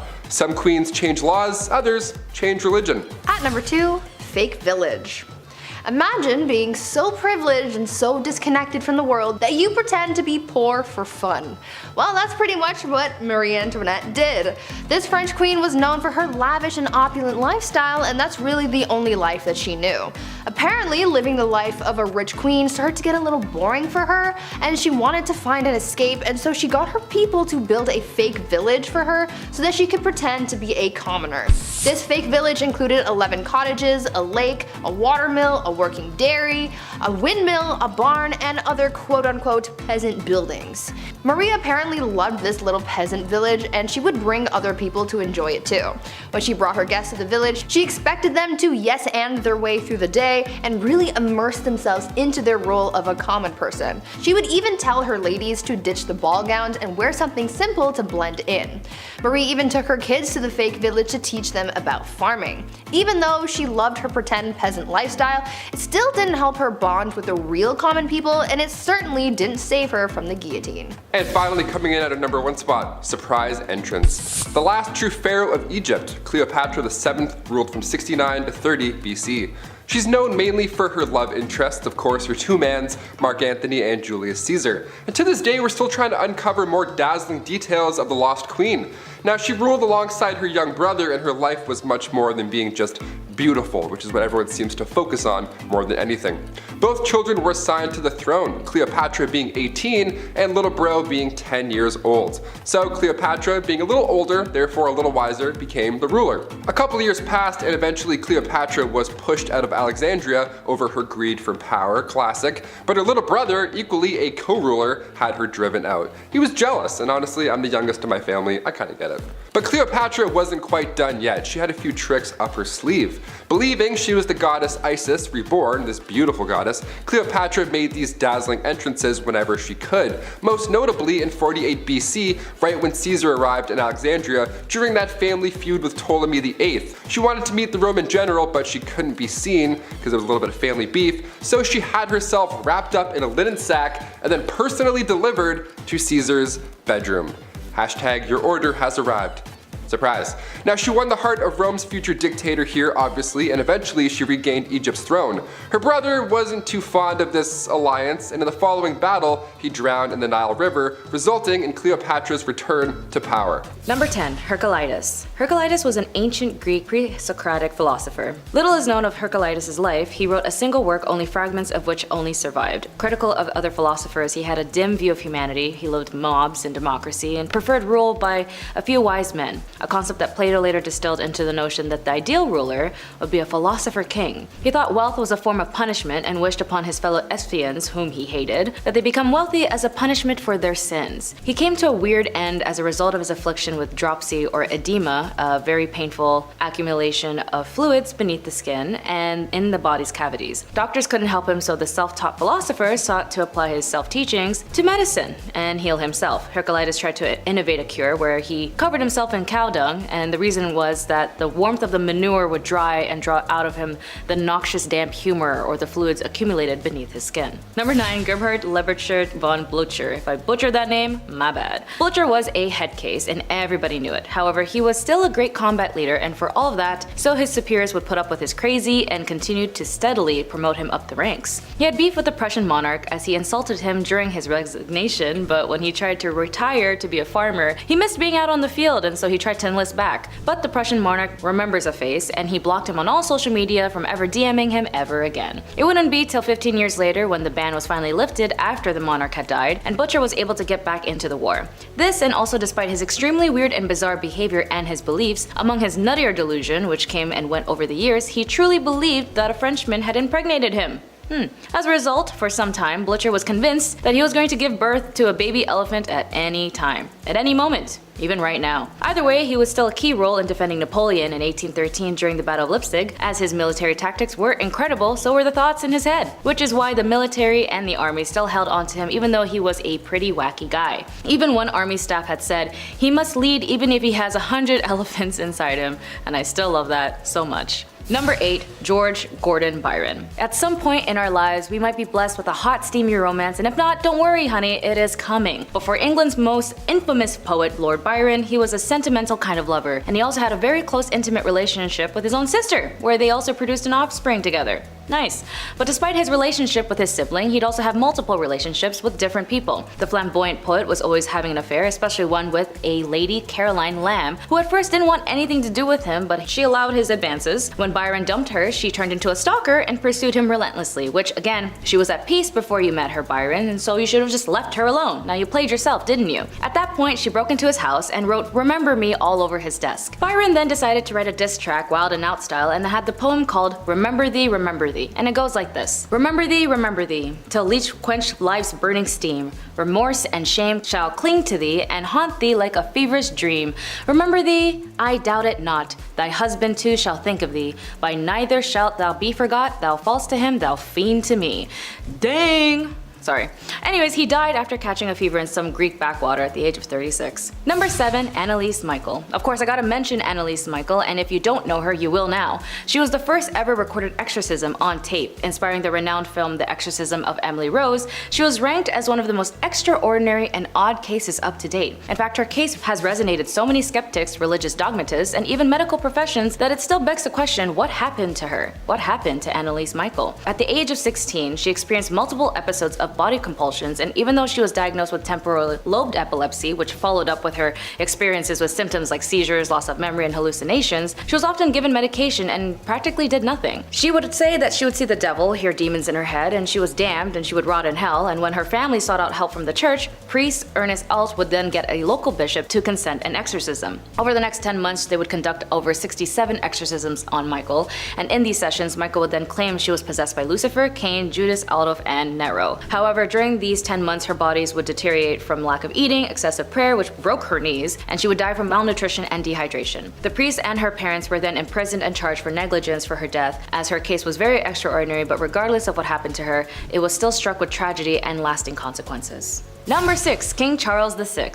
Even though he was noted as Charles the Well-Loved, he ascended the throne at 11 years old, and his kingdom was governed by regents who were very good at their job. It was all changed when he took personal charge of France at the age of 21, and then he became Charles the Mad. To be fair, the king suffered a lot through mental illnesses, which of course during the years of 1368 to 1422 was not even a topic to think of, which then dubbed him as the Mad King. King Charles VI would then break into fits and tantrums and run wild through his home. He even forgot his own name and that he was the king and failed to recognize his own wife or his children. Some modern scholars think he might have suffered from a psychotic break, which believes to be his first manifestation of schizophrenia, which then lead to sporadic violent episodes and periods of inertia and confusion for the rest of his life, which explains where he was convinced that he was made of glass and he would not move whatsoever. Psychological inertia is associated with apathy and a mental state in which sufferers lack the desire or energy to engage in any activity where intellectual or physical movements are required. The unfortunate monarch would then later and continue to slip in and out of his state until his death in 1422. Number 5. Hans Christian Andersen. You may know this esteemed writer from his works like The Little Mermaid, The Ugly Duckling, Thumbelina, and many known fairy tales. And even though he's written so many amazing stories, there's no wonder his biography description doesn't extend as far as that. Now, the stories he tells are generally sad ones with very hopeful endings, but his stories like The Ugly Duckling was actually based on his own upbringing when other boys would bully him.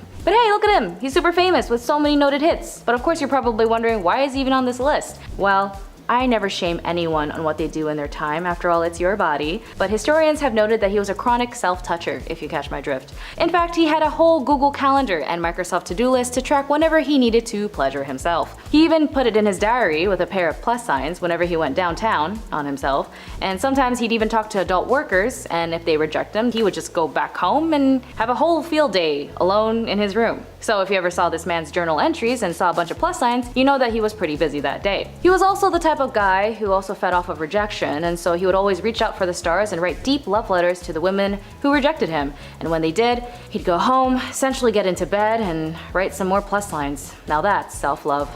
Number 4. Gloria Ramirez. Gloria Ramirez's life was pretty normal, but the circumstances surrounding her bizarre death may have made her one of history's disturbing people, as well as disturbing cases in both true crime and medical. When she was taken to General Hospital in Riverside, California, she developed a drop of blood pressure, a rapid heart rate, and was unable to form coherent sentences. Ramirez was only 31 years old, and in the late stages of cervical cancer, she thought that was probably the cause of her symptoms. Doctors quickly got to work trying to save her life, but nothing seems to be working. And then when nurses removed Ramirez's shirt, they saw a mysterious oily sheen on her skin and noted her mouth smelled pretty fruity garlicky. They took a blood sample and saw manila colored particles floating in it, as well as her blood smelling alarmingly like ammonia. Suddenly, one after the other, nurses in the room started to faint. Others developed breathing problems, and one nurse experienced paralysis, and nobody knew why. Ramirez died that night, and a special team came in to examine her body while wearing hazmat suits to protect themselves from whatever had taken down the nurses. Ramirez earned the name the Toxic Lady because no one could examine her body without exposing themselves to a wide range of medical problems. Still, no one knows why or how the night played out, and it still leaves scientists and medical professionals pondering to this day.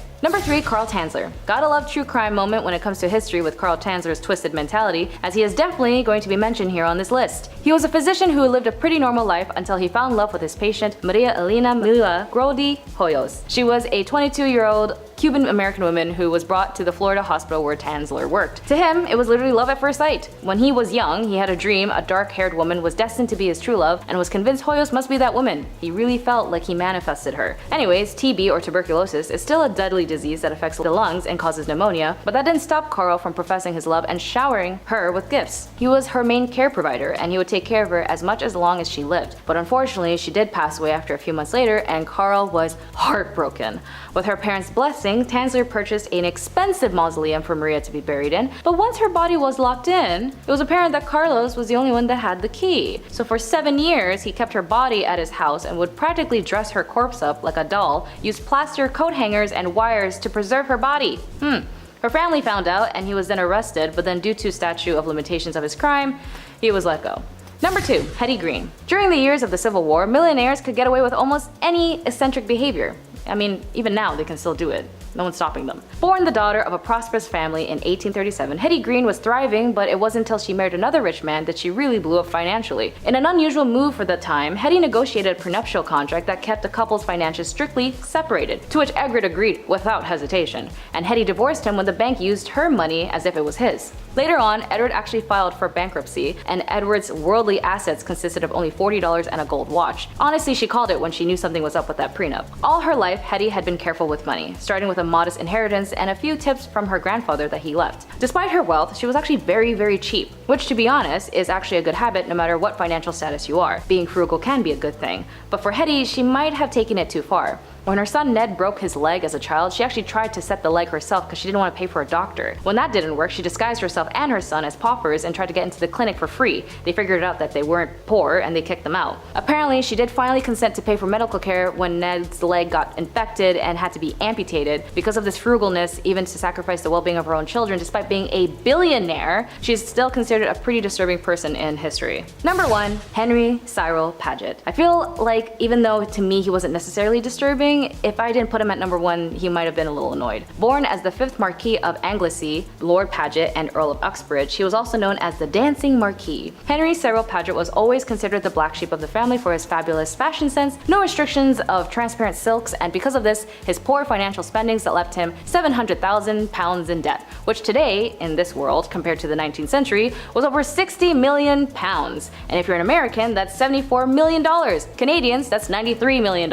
In summation, my dear Henry was broke. But he wanted to live as fast as he was fabulous, from buying expensive jewelry and furs, throwing extravagant parties, flamboyant theatrical performances. He would even transform a chapel at his family's castle into a 150-seated theater. He would act and dance sensually in the theater and have a free expression of clothing regardless of his gender, and got into drag. There had been a lot of speculations on his preferred orientation when it came to love, but he did have a wife, but then after 6 weeks, she kind of left Henry. There was no evidence for or against him having any other lovers of either gender, and because it was never really identified of any specific gender, he'd been marked as an LGBTQIA+ hero. Despite his attitudes and his lifestyle being so vividly out of the norm for the early 1900s, it's why his own family tried to erase any record of him after he died. But you can't stop the sun from shining no matter how many clouds there are in the sky. And in the words of RuPaul from RuPaul's Drag Race, if you can't love yourself, how the heck are you gonna love somebody else? And for Henry, he really did love himself.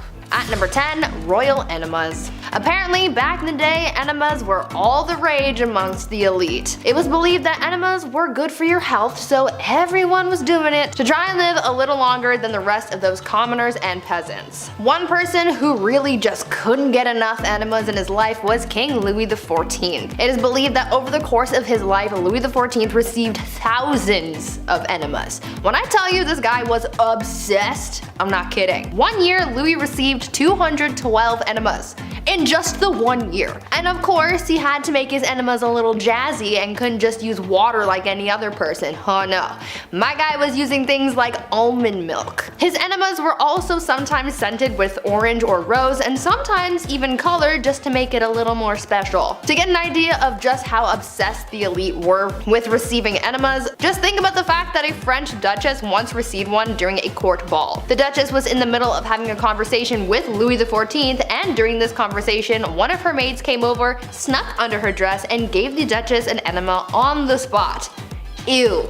These people were so weird. At number 9, pampered pony. I'm sure I can speak for most people when I say when you have a pet, you love and care for that thing like it is your child, right? Well, one Roman emperor might have taken that concept a little bit too far, because saying that he was obsessed with his horse is an understatement. The Roman emperor known as Caligula had a horse named Incitatus. Caligula was a horse racing enthusiast, so Incitatus was his pride and joy, and not too many people were all that thrilled about it, to be honest. When I tell you this horse was treated better than most people have ever been, I'm not kidding. The horse's stall was made out of marble, his manger was made out of ivory, and he was even fed oats flaked with gold. Caligula was also very adamant about his horse receiving a good and restful sleep before a race, and he was so serious about it that he made guards stand outside of the horse's stable to make sure that the horse remained undisturbed while it slept. This horse even had its own furniture. Like, what is he gonna do with it? He's a horse. Caligula was so fond of his horse that he even made it a priest and promised to make him consul, which was the lead position in the Roman government after the emperor, highly coveted by senators. This was the last straw for people because the emperor was putting his horse above his own people, so he was assassinated. Now, before I carry on telling you guys about the wild and crazy things that kings did back in the day, I would like to first ask you guys to consider leaving a like on this video if you're enjoying it so far, and also maybe think about subscribing as well to see more videos like this one. At number 8, Mumia medicine. It's safe to say that medicine from the past is very different from modern times. These days we have pharmaceuticals to treat illnesses, but back in the days of old there were very different and quite questionable methods of treating ailments, and one of those methods included cannibalism. In the 16th and 17th centuries, it was common practice for elites like priests, kings, and other nobles to consume remedies that included human bones, blood, and fat as medicine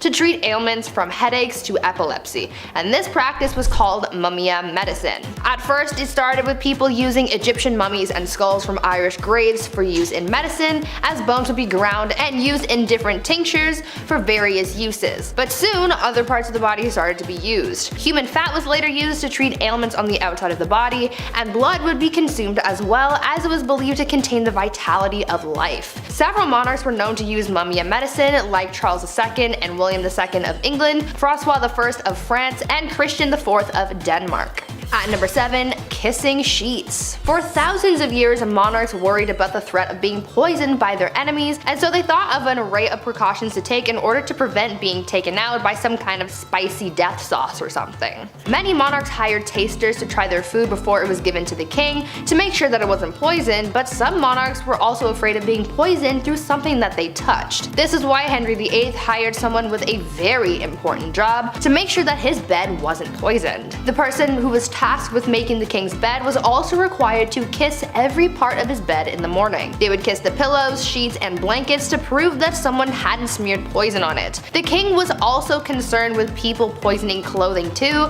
so his clothes as well as his son's clothes were also tested for poison before getting dressed. At number 6, eternal youth. I know that there are a lot of people out there who want to live forever. I am one of those people. I am afraid of dying, but I also want to see what humanity will look like many years from now until the sun consumes the earth. Unfortunately, that's kind of impossible, at least for now, until we come up with some kind of way to make people live longer. But this idea of prolonging your life has been around for thousands of years, and one Chinese emperor was super obsessed with the idea and really tried his best to live for at least another 10,000 years. Emperor Ying Zhang was obsessed with finding a magic elixir that would make him live longer, and he demanded that his subjects find this immortality elixir for him. Now, even though he brought a lot of prosperity to people during his rule, he never let go of his demand for immortality, and it put a lot of pressure on his underlings to find him something to help him live forever, but obviously that didn't happen. He was so concerned with his lifespan that he even brought magicians into his court. His obsession alienated him from his people, and after all of that effort trying to live longer,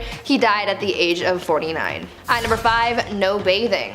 These days, bathing is kind of a necessary thing. Gotta be clean, you have to smell nice, you have to practice proper hygiene. But back in the olden days, this was the complete opposite, and nobles rarely ever bathed, and it was kind of a trend. Over time, physicians began to believe that bathing was dangerous, and obviously the nobility tried to protect their lives and well-being at all costs, and so they just stopped bathing. In a popular 16th century medical book, it was advised, quote, "Use not baths or stews nor sweat too much, for all openeth pores of a man's body maketh the venomous air to open and for to infect the blood," end quote. So yeah, they thought that taking a bath would make you sick. In the late 15th century, Queen Isabella of Spain would go around bragging about the fact that she had only ever bathed twice in her whole life. Weird flex, but okay. King James IV apparently never bathed, and his hygiene was so bad that he passed on lice to other people who went into a room that was frequented by the king. He also never washed his hands before eating and would just rub his fingers with the wet end of a napkin. These people were gross. At number 4, prankster king. You know that you're a spoiled king when you can pull pranks on people constantly and never have anyone try and stop you or fight back. This was basically the life of King Christian VII of Denmark, who was known for being pretty childish and playing pranks on people his whole life. He was a troublemaker through and through. He was known to play pranks on his grandmother by putting pins in her throne, and he would throw things at her, and he even ran through the streets with his friend and his mistress, destroying shops and patronizing brothels. He even made his own had himself tied to it and flogged. Why? I have an idea, but I don't want to think about that one too hard. One of the other weird things that he was known to do was leapfrog over dignitaries when they would bow to him. This guy was really quite immature. At number 3, saints in bed. I understand the desire to feel protected by whatever gods or saints you might believe in. That's one of the whole points of religion. However, I think some people can take that idea a little bit too far, and by some people I mean the Spanish royal family. These guys took religion very seriously, and they believed that following religion heavily would allow God to heal them when they were sick. So, when a member of the royal family was ill, doctors would remove body parts or even entire corpses of saints from churches and monasteries and would put them in bed with the person who was ill. Yeah, they slept with the corpses of saints to be healed of their sickness. Could you imagine if that was still how medicine was practiced today? At number 2, rat court-martial. There has been a record of many kings throughout history who were complete children through and through. Even though many of them grew into adulthood, they still acted immature, and one of the greatest examples of that was Peter III of Russia. He was not a good ruler or a good husband to his wife, who would later become Catherine the Great. Peter spent every night in bed with her playing toy soldiers because he was obsessed with his little dolls. He was so obsessed, in fact, that when a rat chewed the head off one of his toy soldiers, he was so upset that he held a proper military court-martial for the rat. He proclaimed the rat guilty of treason and had it hung in a tiny gallows that he had built for the occasion. It was weird, but in the end that bizarre event helped Catherine overthrow her husband, so I guess it kind of worked out for someone. And finally, at number 1, groom of the stool. Guys, I found the worst job in history. You think working at the 1-star Domino's Pizza in your neighborhood is bad?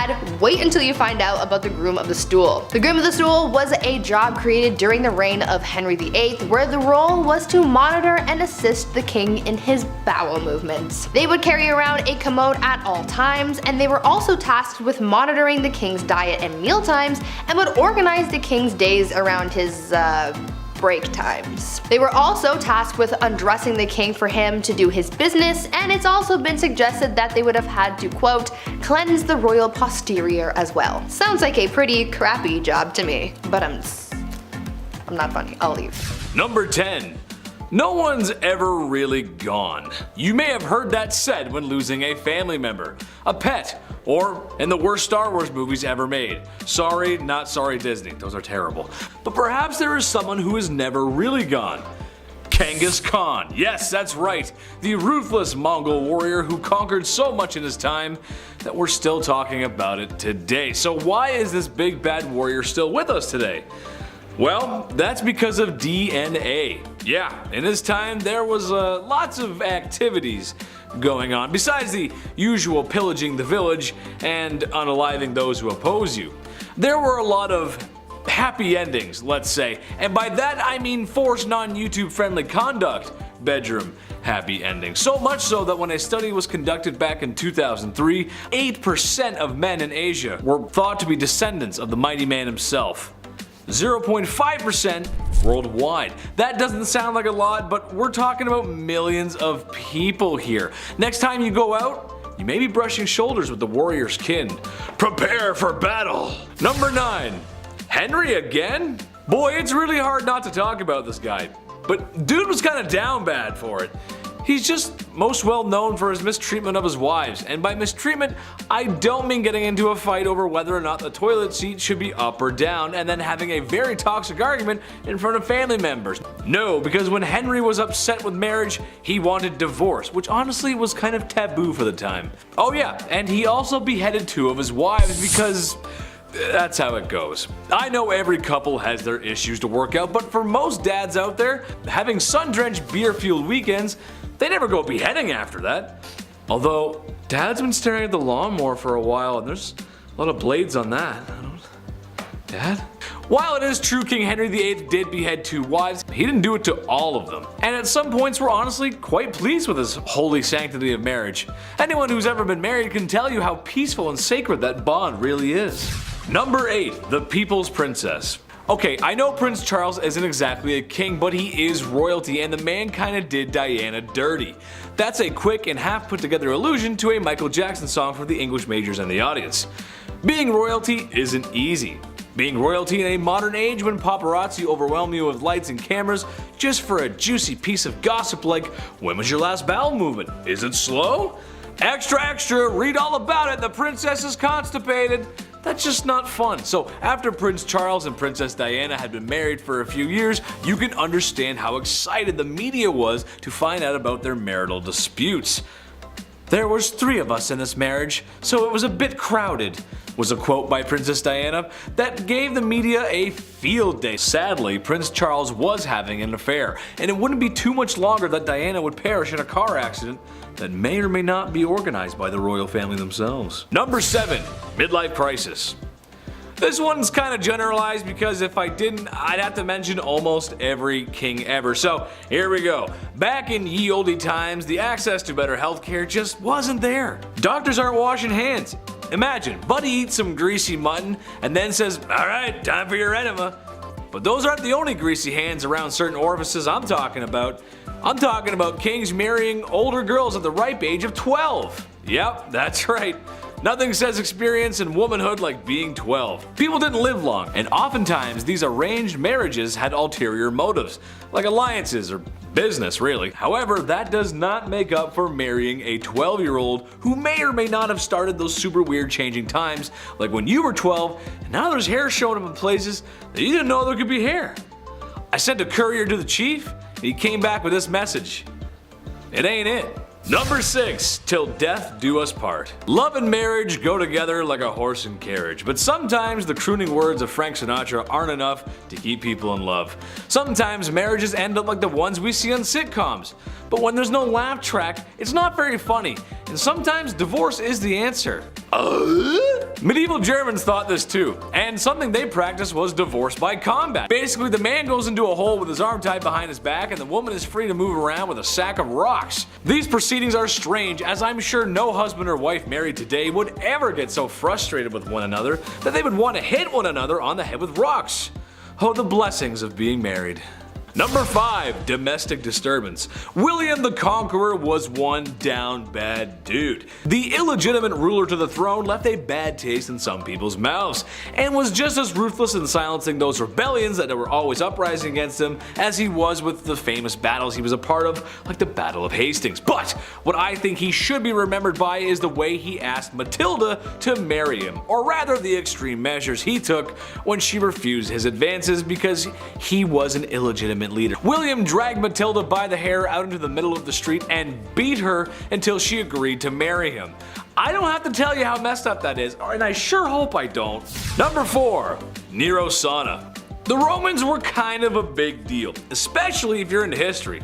Large city, culture, and some other structures are still around today. That's kinda cool. But while the city of Rome may have been the best city on earth at the time, Romans themselves could use a little work. Meet Emperor Nero, the vicious leader of Rome who became emperor through ill-gotten gains. However, in what may have been one of the first acts of flexing the male patriarchy, the divorce, or forced separation of his wife Claudia Octavia, comes to mind. It was a rocky marriage from the start. There was a general dislike from the very beginning, but when Nero remarried, as emperors did, he had Octavia banished to an island, where shortly after she would be suffocated in a hot vapor bath. Her demise was sad for most Romans. Oh yeah, and they tried to make it look like she did herself in. That's messed up, man. Number 3. Pedestal. I think in a healthy relationship, you ought to put your partner on a pedestal sometimes. Maybe your partner is drop dead gorgeous, a promising athlete, really enjoys collecting stamps. You go, little rock star, collect those presidential stamps. However, Emperor Caligula of Rome had some other ideas. He would literally put his wife, who he claimed to love, up on a pedestal stark naked, and let his friends in the military gawk and glare at her. He would also say to her that he could end her life whenever he wanted, and put a knife against her for no reason. Weird flex, but okay. This guy was awful to everyone, as he tormented and unalived so many people. Well, you sure wouldn't want to see his face everywhere, as he liked to do just that. Built statues of himself everywhere because after losing your family to his tyranny and looking at his wife, you need to know who's responsible for all this. That's messed up. Number 2. Duzong Duzong Duzong. That wouldn't really be a great fraternity name, would it? Well, the Emperor of Duzong of China would think differently, as when he was in charge, that's pretty much what the royal court looked like. Enough drinking to keep AA in meetings for 100 years, and enough ladies of the evening to, Well, I don't have a joke for this one, but there were a lot of them, trust me. Having massive parties like that and enjoying the company of other women is not how you respect your wife. To make matters worse, it seemed that too much partying may have been a bad thing. Who would have thought? As what he made up for in a fun weekend, he lacked in governing, as the Mongols were at his front door, or gate rather. Eventually, his empire would burn to the ground. All thanks to alcohol, and many women who laid down for their lives, literally. Number 1, side piece. Look, I enjoy the company of a woman just as much as the next king sits on his throne. But in my opinion, once you find a wife, it's time to settle down, relax, no more crazy parties like Duzong. This is another generalization, but every king did this. Every king in the past has had mistresses, as if that is a totally okay thing to do to your wife and oftentimes the queen of your kingdom. I'm a reasonable guy, so maybe I can see having your side piece waiting in the wings to be stage center, but it's never one, is it? It's always multiple.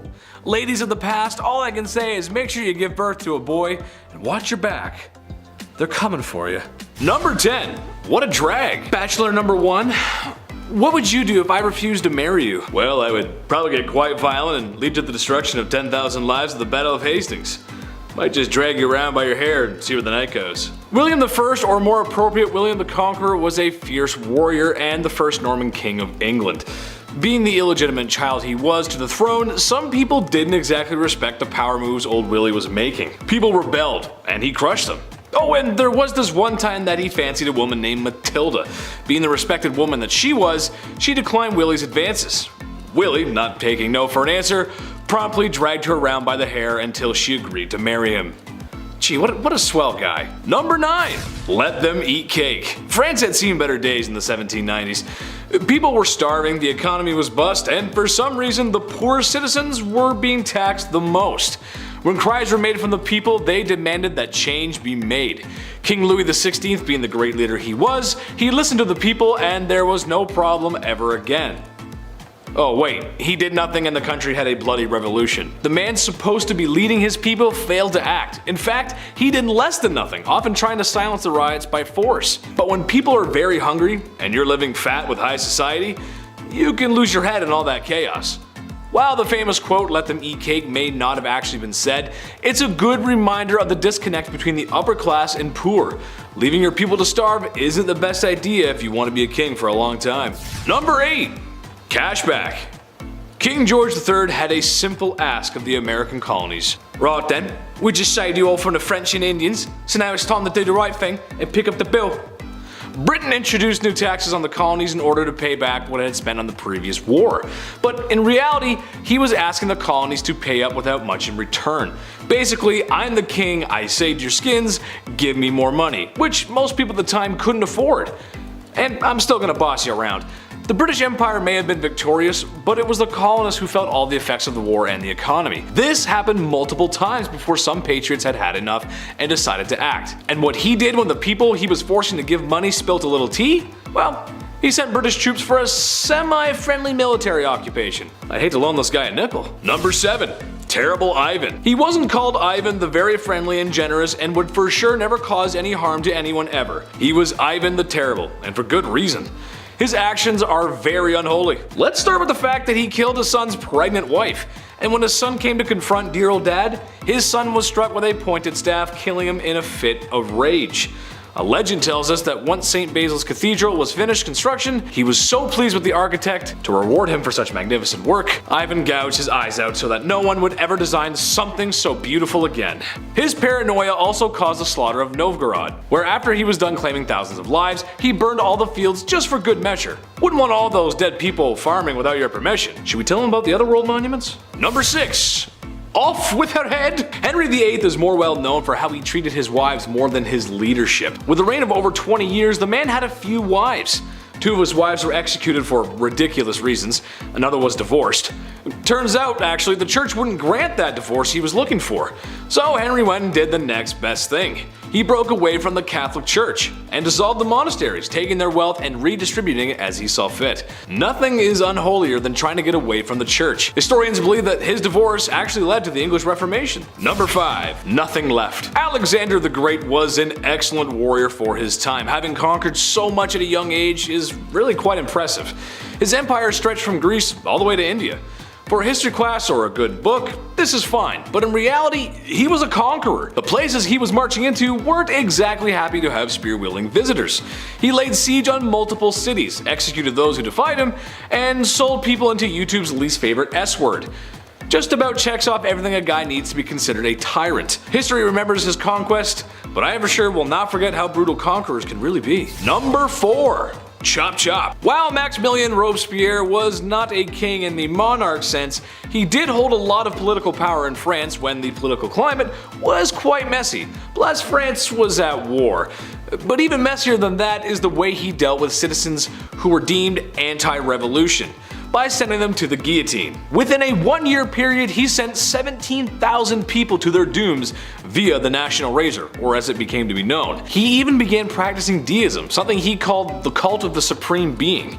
And if you know your history, you know that you can't get away with that forever. And with some sweet poetic justice, Robespierre was sentenced to the guillotine. Number 3. All my friends are dead. Usually when people expire, the human thing to do is bury said lifeless human. It's just what we do.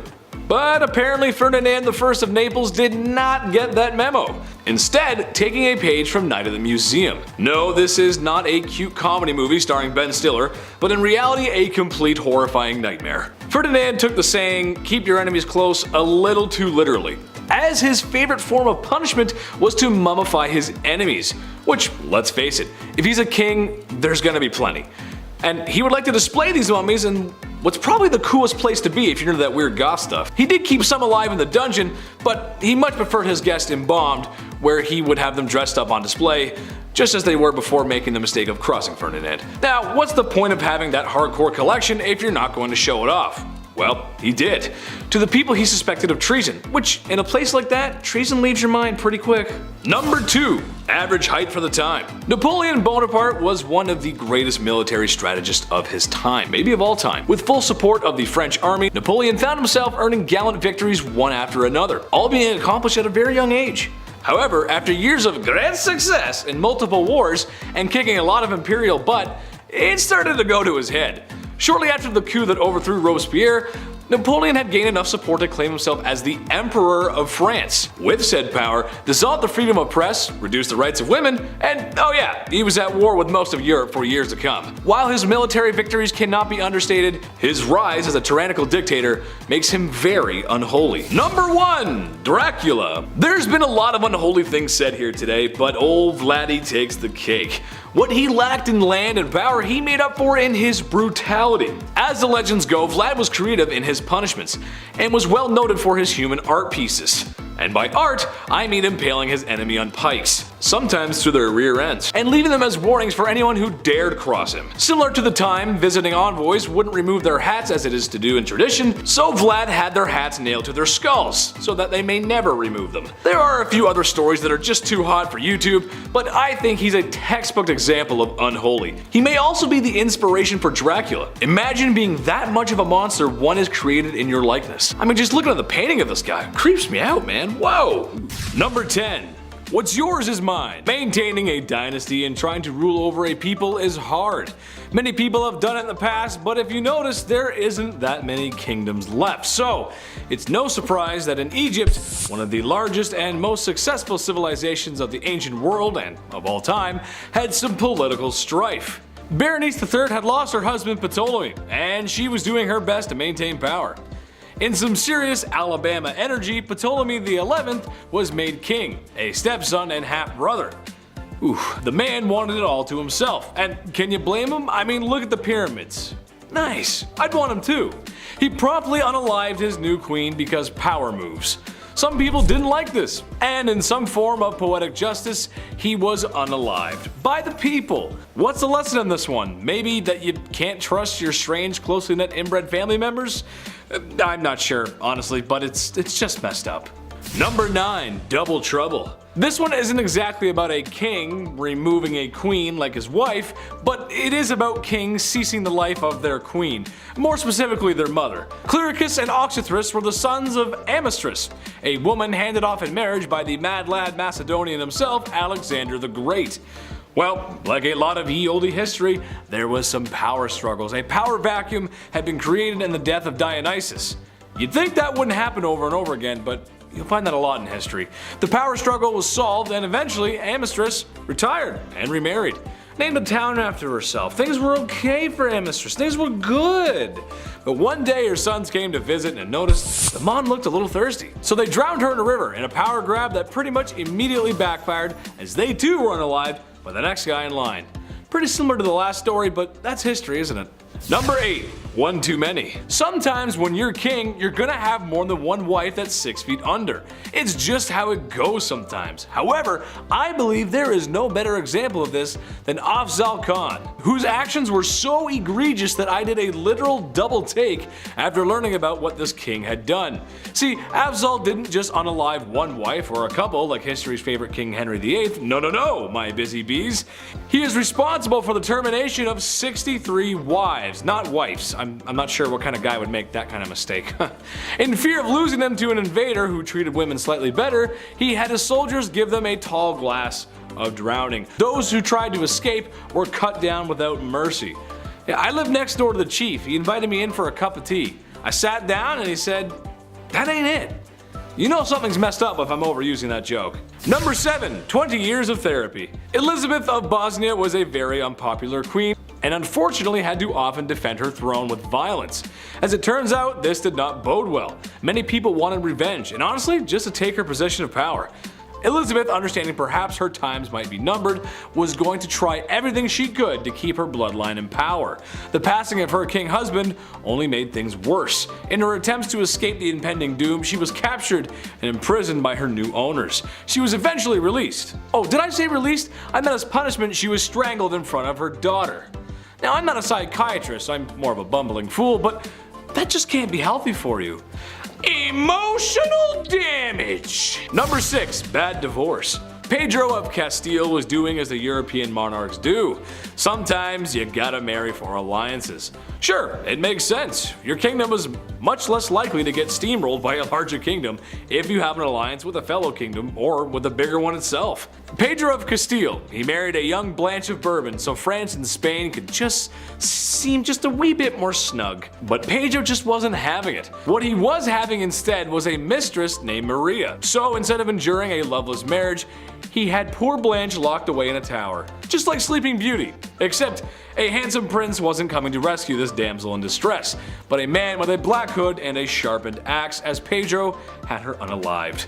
I was gonna make a joke about Rapunzel and let down some hair so she could make an escape, but I mean, that's just awful, really. I mean, imagine being locked up in a tower for a long time. Sure, I love the indoors, but you gotta let me out at some point, Chief. Do you think I get a food delivery app up in that tower? Maybe. Number 5. Women's rights. Listen, it would be difficult to talk about this list without bringing it up. And ladies, all I want you to know is that you're gorgeous and I love you. But queens of the past, although they might be royalty, were severely lacking in rights. This is a time when men ruled, literally, and unfortunately that means a lot of women got the raw end of the deal. Just as an example, women have only been able to vote in the United States since 1920.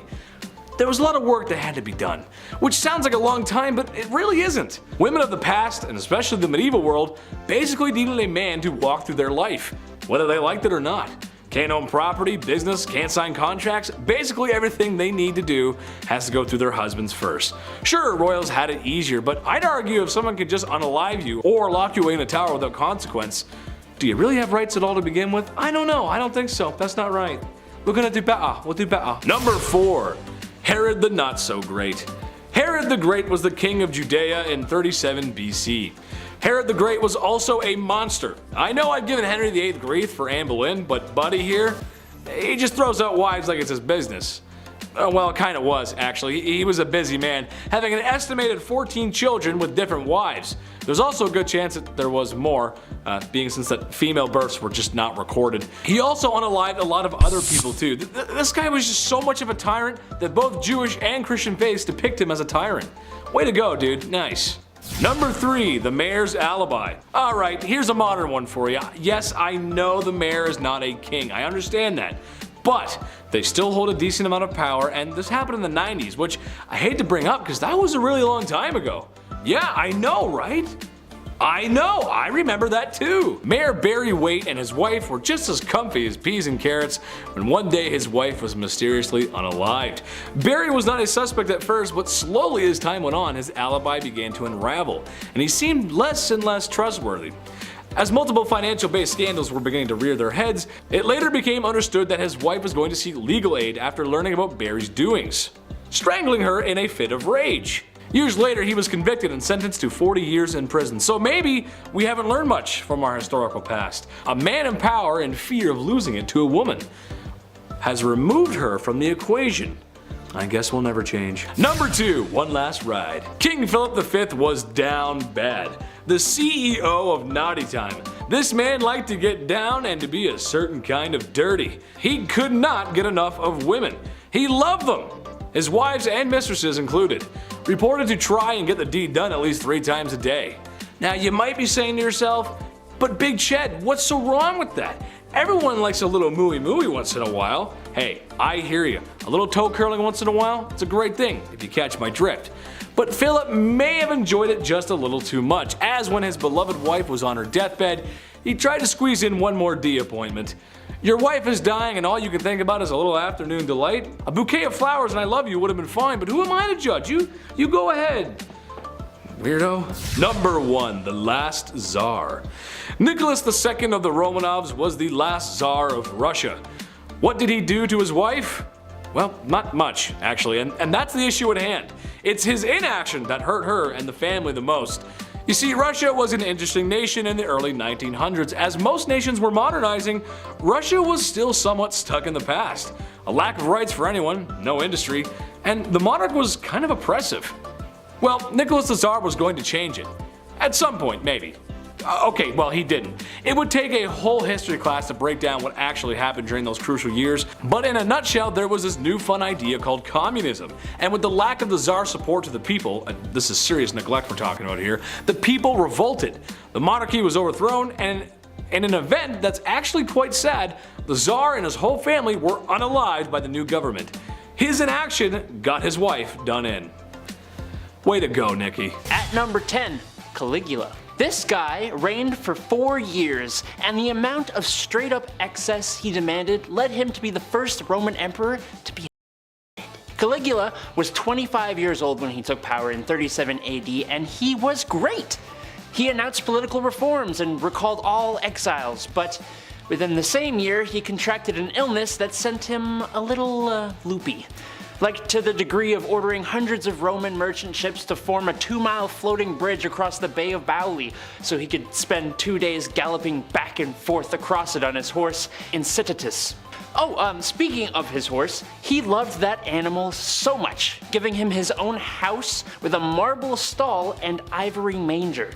And he almost appointed the horse consul before Caligula met his end. It got worse in the years after his demise, like in 39 and 40 AD when he led campaigns to the Rhine and the English Channel, where he actually avoided battles and instead did things like commanding his troops to plunder the sea, which means gathering shells in their helmets. The perfectly sane kind of things that you do when your favorite quote is, "Remember that I have the right to do anything to anybody." Number 9, Ramses II. He literally has the most statues of himself of all the 4,000 years of Egyptian pharaohs. That is really all I gotta say, actually. Ramses II was undoubtedly the greatest pharaoh. I don't know if that justifies his spoiled ways, but it helps explain them at the very least. He was a master builder, a war hero, and brokered peace all around over his crazy long reign. But he was also really good at the whole propaganda thing. Like I said, he has statues of himself all over Egypt that even to this day are hard to avoid. Not to mention all the buildings built in his name, including a whole temple to himself and one to one of his wives, Nefertari. He moved the capital from Thebes to the new capital he created, named, unsurprisingly, Pi Ramses, from which he ruled for 67 years, had literally hundreds of children and dozens of wives. He also, kind of hilariously, renovated statues and temples erected by previous pharaohs with his tag, either to pay respect or what I'm going to go with, just to say, look at this big statue of some other dude, but always remember, trademarked by Ramses the Great. P.S. I'm awesome. Number 8. William II. Usually being overshadowed by his father William the Conqueror and his successor Henry I, William II wasn't a well-liked king, particularly by the church, because William kept positions for bishops empty so he could take their incomes, which made me laugh when I read it actually. The Archbishop of Canterbury Anselm really had an issue with William, even going into exile until William ceased to live. But this just left the revenues of the Archbishop of Canterbury vacant, making William able to claim those funds as well until the end of his reign. He obviously was not a fan of the church, but his armies definitely were a fan of him. He was great when it came to warfare and was able to pretty much guarantee loyalty by showing it. William didn't have any heirs or wives, which led people to question his preferences, if you know what I mean. He ultimately met his end at the tip of an arrow during a hunting accident, but he was always remembered for being ruthless and giving into his vices. Number 7. Murad IV. Something about kings being great also goes hand in hand with them being terrible at the same time. 17th Sultan of the Ottoman throne, Murad IV came to power in September 1623 at the age of 11. But since he was so young, the Ottomans were ruled by his mother, Kosum Sultan, and other relatives, who did a pretty horrendous job. As a tween, he walked around the cities dressed as a commoner and would keep a list of those he could benefit from and those he could punish. At 11. At 21, he took control and also took some extreme precautions in order to eliminate the corruption within the empire, banning the use of alcohol and tobacco and coming up with severe measurements for the regular collection of taxes. Murad IV would never be okay with people disobeying his laws and directives, even going around the city in plain clothes to check any undisciplined actions by the locals, and he would personally punish the offenders. He did a lot for the Ottomans, but boy was he harsh about it. He destroyed coffee houses, like, come on man. Number 6. Phalaris. Phalaris of Akragas was a tyrannical Sicilian ruler from around 571 to 554 BC. And this dude was so bad his own people overthrew him after his 16 years of rule. Phalaris became ruler by some unconventional ways when it came to other kings on this list. Some think he started as a farmer who held office, and other more fun stories say he was appointed to build a temple, and instead of doing that, he took the money and built a fortress, allowing him to take power. He expanded the territory of Akragas from the south coast of Sicily all the way up to the north coast, but he was known much better for how gosh darn cruel he was. The most famous story would have to be the one of the Brazen Bull. An engineer was hired by Phalaris to create a new device for doing heinous things to his prisoners. The engineer presented him with a bronze bull. There was a door that could be opened to place a prisoner inside, then they would light a fire underneath, heating up the bull and causing the poor soul inside to thrash about and yell, making the bull seem alive. He then used it on the engineer. Thanks to the citizens' revolt though, he got to be the last victim of the bull. Looks like karma's a bull. Number 5. Louis XIV. King of France, the Sun King, the God-given. Ruling from 1638 to 1715, Louis XIV was well known for his love of art, which was apparent in the royal palace of Versailles he created, his love of women for his multiple wives and many more mistresses, and the comparison of himself to God, even taking up the sun as his symbol, being representative of Apollo, the sun god, and the literal reason we're all alive. A good symbol, honestly. The Palace of Versailles was used to host comedies, operas, and tragedies, and spectacular parties. His suite in the palace was made up of 3 apartments all for himself. The palace was big enough to hold his entire court so that none of them could really plot against him without him knowing. It also contained the Hall of Mirrors, which was a 71-meter long room with 357 mirrors around 17 arches opposite the massive windows. Unlike most other kings on this list, Louis XIV was a fantastic ruler. He was an incredibly lavish one though, which equals spoiled in my mind. Number 4. Ivan the Terrible.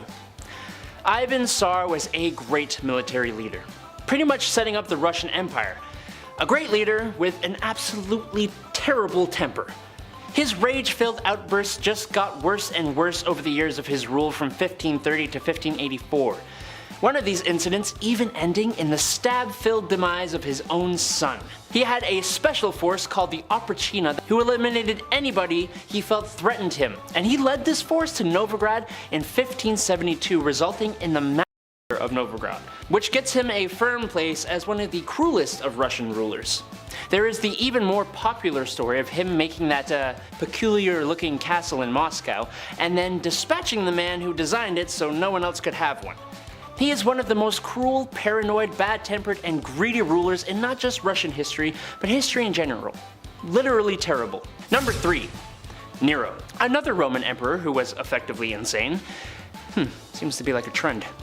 Best known for his spicy parties, political delifings, persecution of Christians, and love for music that led to the rumor that Nero played the fiddle while Rome burned during the Great Fire of 64 AD, Nero first became emperor at 17, and the first little bit of his rule saw him be responsible for the demise of multiple people, including his mother and his newest wife, Poppaea, in a casual outburst of rage. He was quite the artist, singing and performing and encouraging others to take lessons, and he held sport events all the time, even taking part himself. Remember that fire I talked about? Well, some people believe he may have started it himself in order to make a bigger palace. But if he did or didn't, he blamed the Christians and punished them much more than necessary, like dressing them in animal skins and having them torn apart by dogs, or being burned to the afterlife in pyres that would light his own garden parties. Oh, and he bankrupted the Roman treasury building the aforementioned palace where he held his ridiculous parties we talked about before with a 100-foot golden statue of himself. Nice. Number 2. Bad King John. Kings be bad sometimes. But when it came to lechery, treachery, and shocking acts of cruelty, the king who sealed the Magna Carta takes the cake. According to the historians at least. While known for the Magna Carta, he is also well known as the king involved in the stories of Robin Hood. But these being fairy tales, was he really that bad? No, he was much, much, much worse. During the time that he ruled, most nobles who were captured in war were kept in not so bad confinement. John said no though. Like when he captured his own nephew, who miraculously disappeared, and about 22 knights who were sent to a castle to starve to the afterlife, to stop their families from continuing to fight. He did the same thing to the wife and son of his former friend. If that weren't bad enough, when his brother, who was king at the time, was taken prisoner, he tried to seize the throne, and he is famous for forcing himself on the wives and daughters of his own barons. As you may remember from Robin Hood, there was a monetary aspect to his horribleness as well. The taxes and fines he levied were to the point of extortion. I talked to Andrew, who talked to the chief, and he said, King John ain't it. Number 1. Henry VIII. Here we are, the main man himself. We've talked about him before, and how could we not? He's arguably one of the most infamous English kings. Historians have described him as obsessive, syphilitic, and a self-indulgent wife delifer and tyrant. These historians probably leave the best Google reviews. It's not just his whole multiple wives to find a male heir situation that makes him spoiled. Well, kind of it is. To achieve his personal ends, he literally spurred on a religious revolution that created the Church of England, the formal end of monasteries, and the Reformation. Which is hilarious because he wrote a treatise against Martin Luther that had him named Defender of the Faith by the Pope. Ironic. He, like many of the others, was a lover of art, music, and sport, at least in his younger years. But he was also an incredibly costly ruler. While he unified much of England with Wales and Ireland, in 1520, with King Francis I of France, Henry co-hosted the Field of the Cloth of Gold, which was incredibly lavish and showed off his immaturity. Speaking of immaturity, there are tons of cases where people were separated from their heads simply for not giving him what he wanted, including some of his friends and his wives. A great number 1 for this list, in my opinion.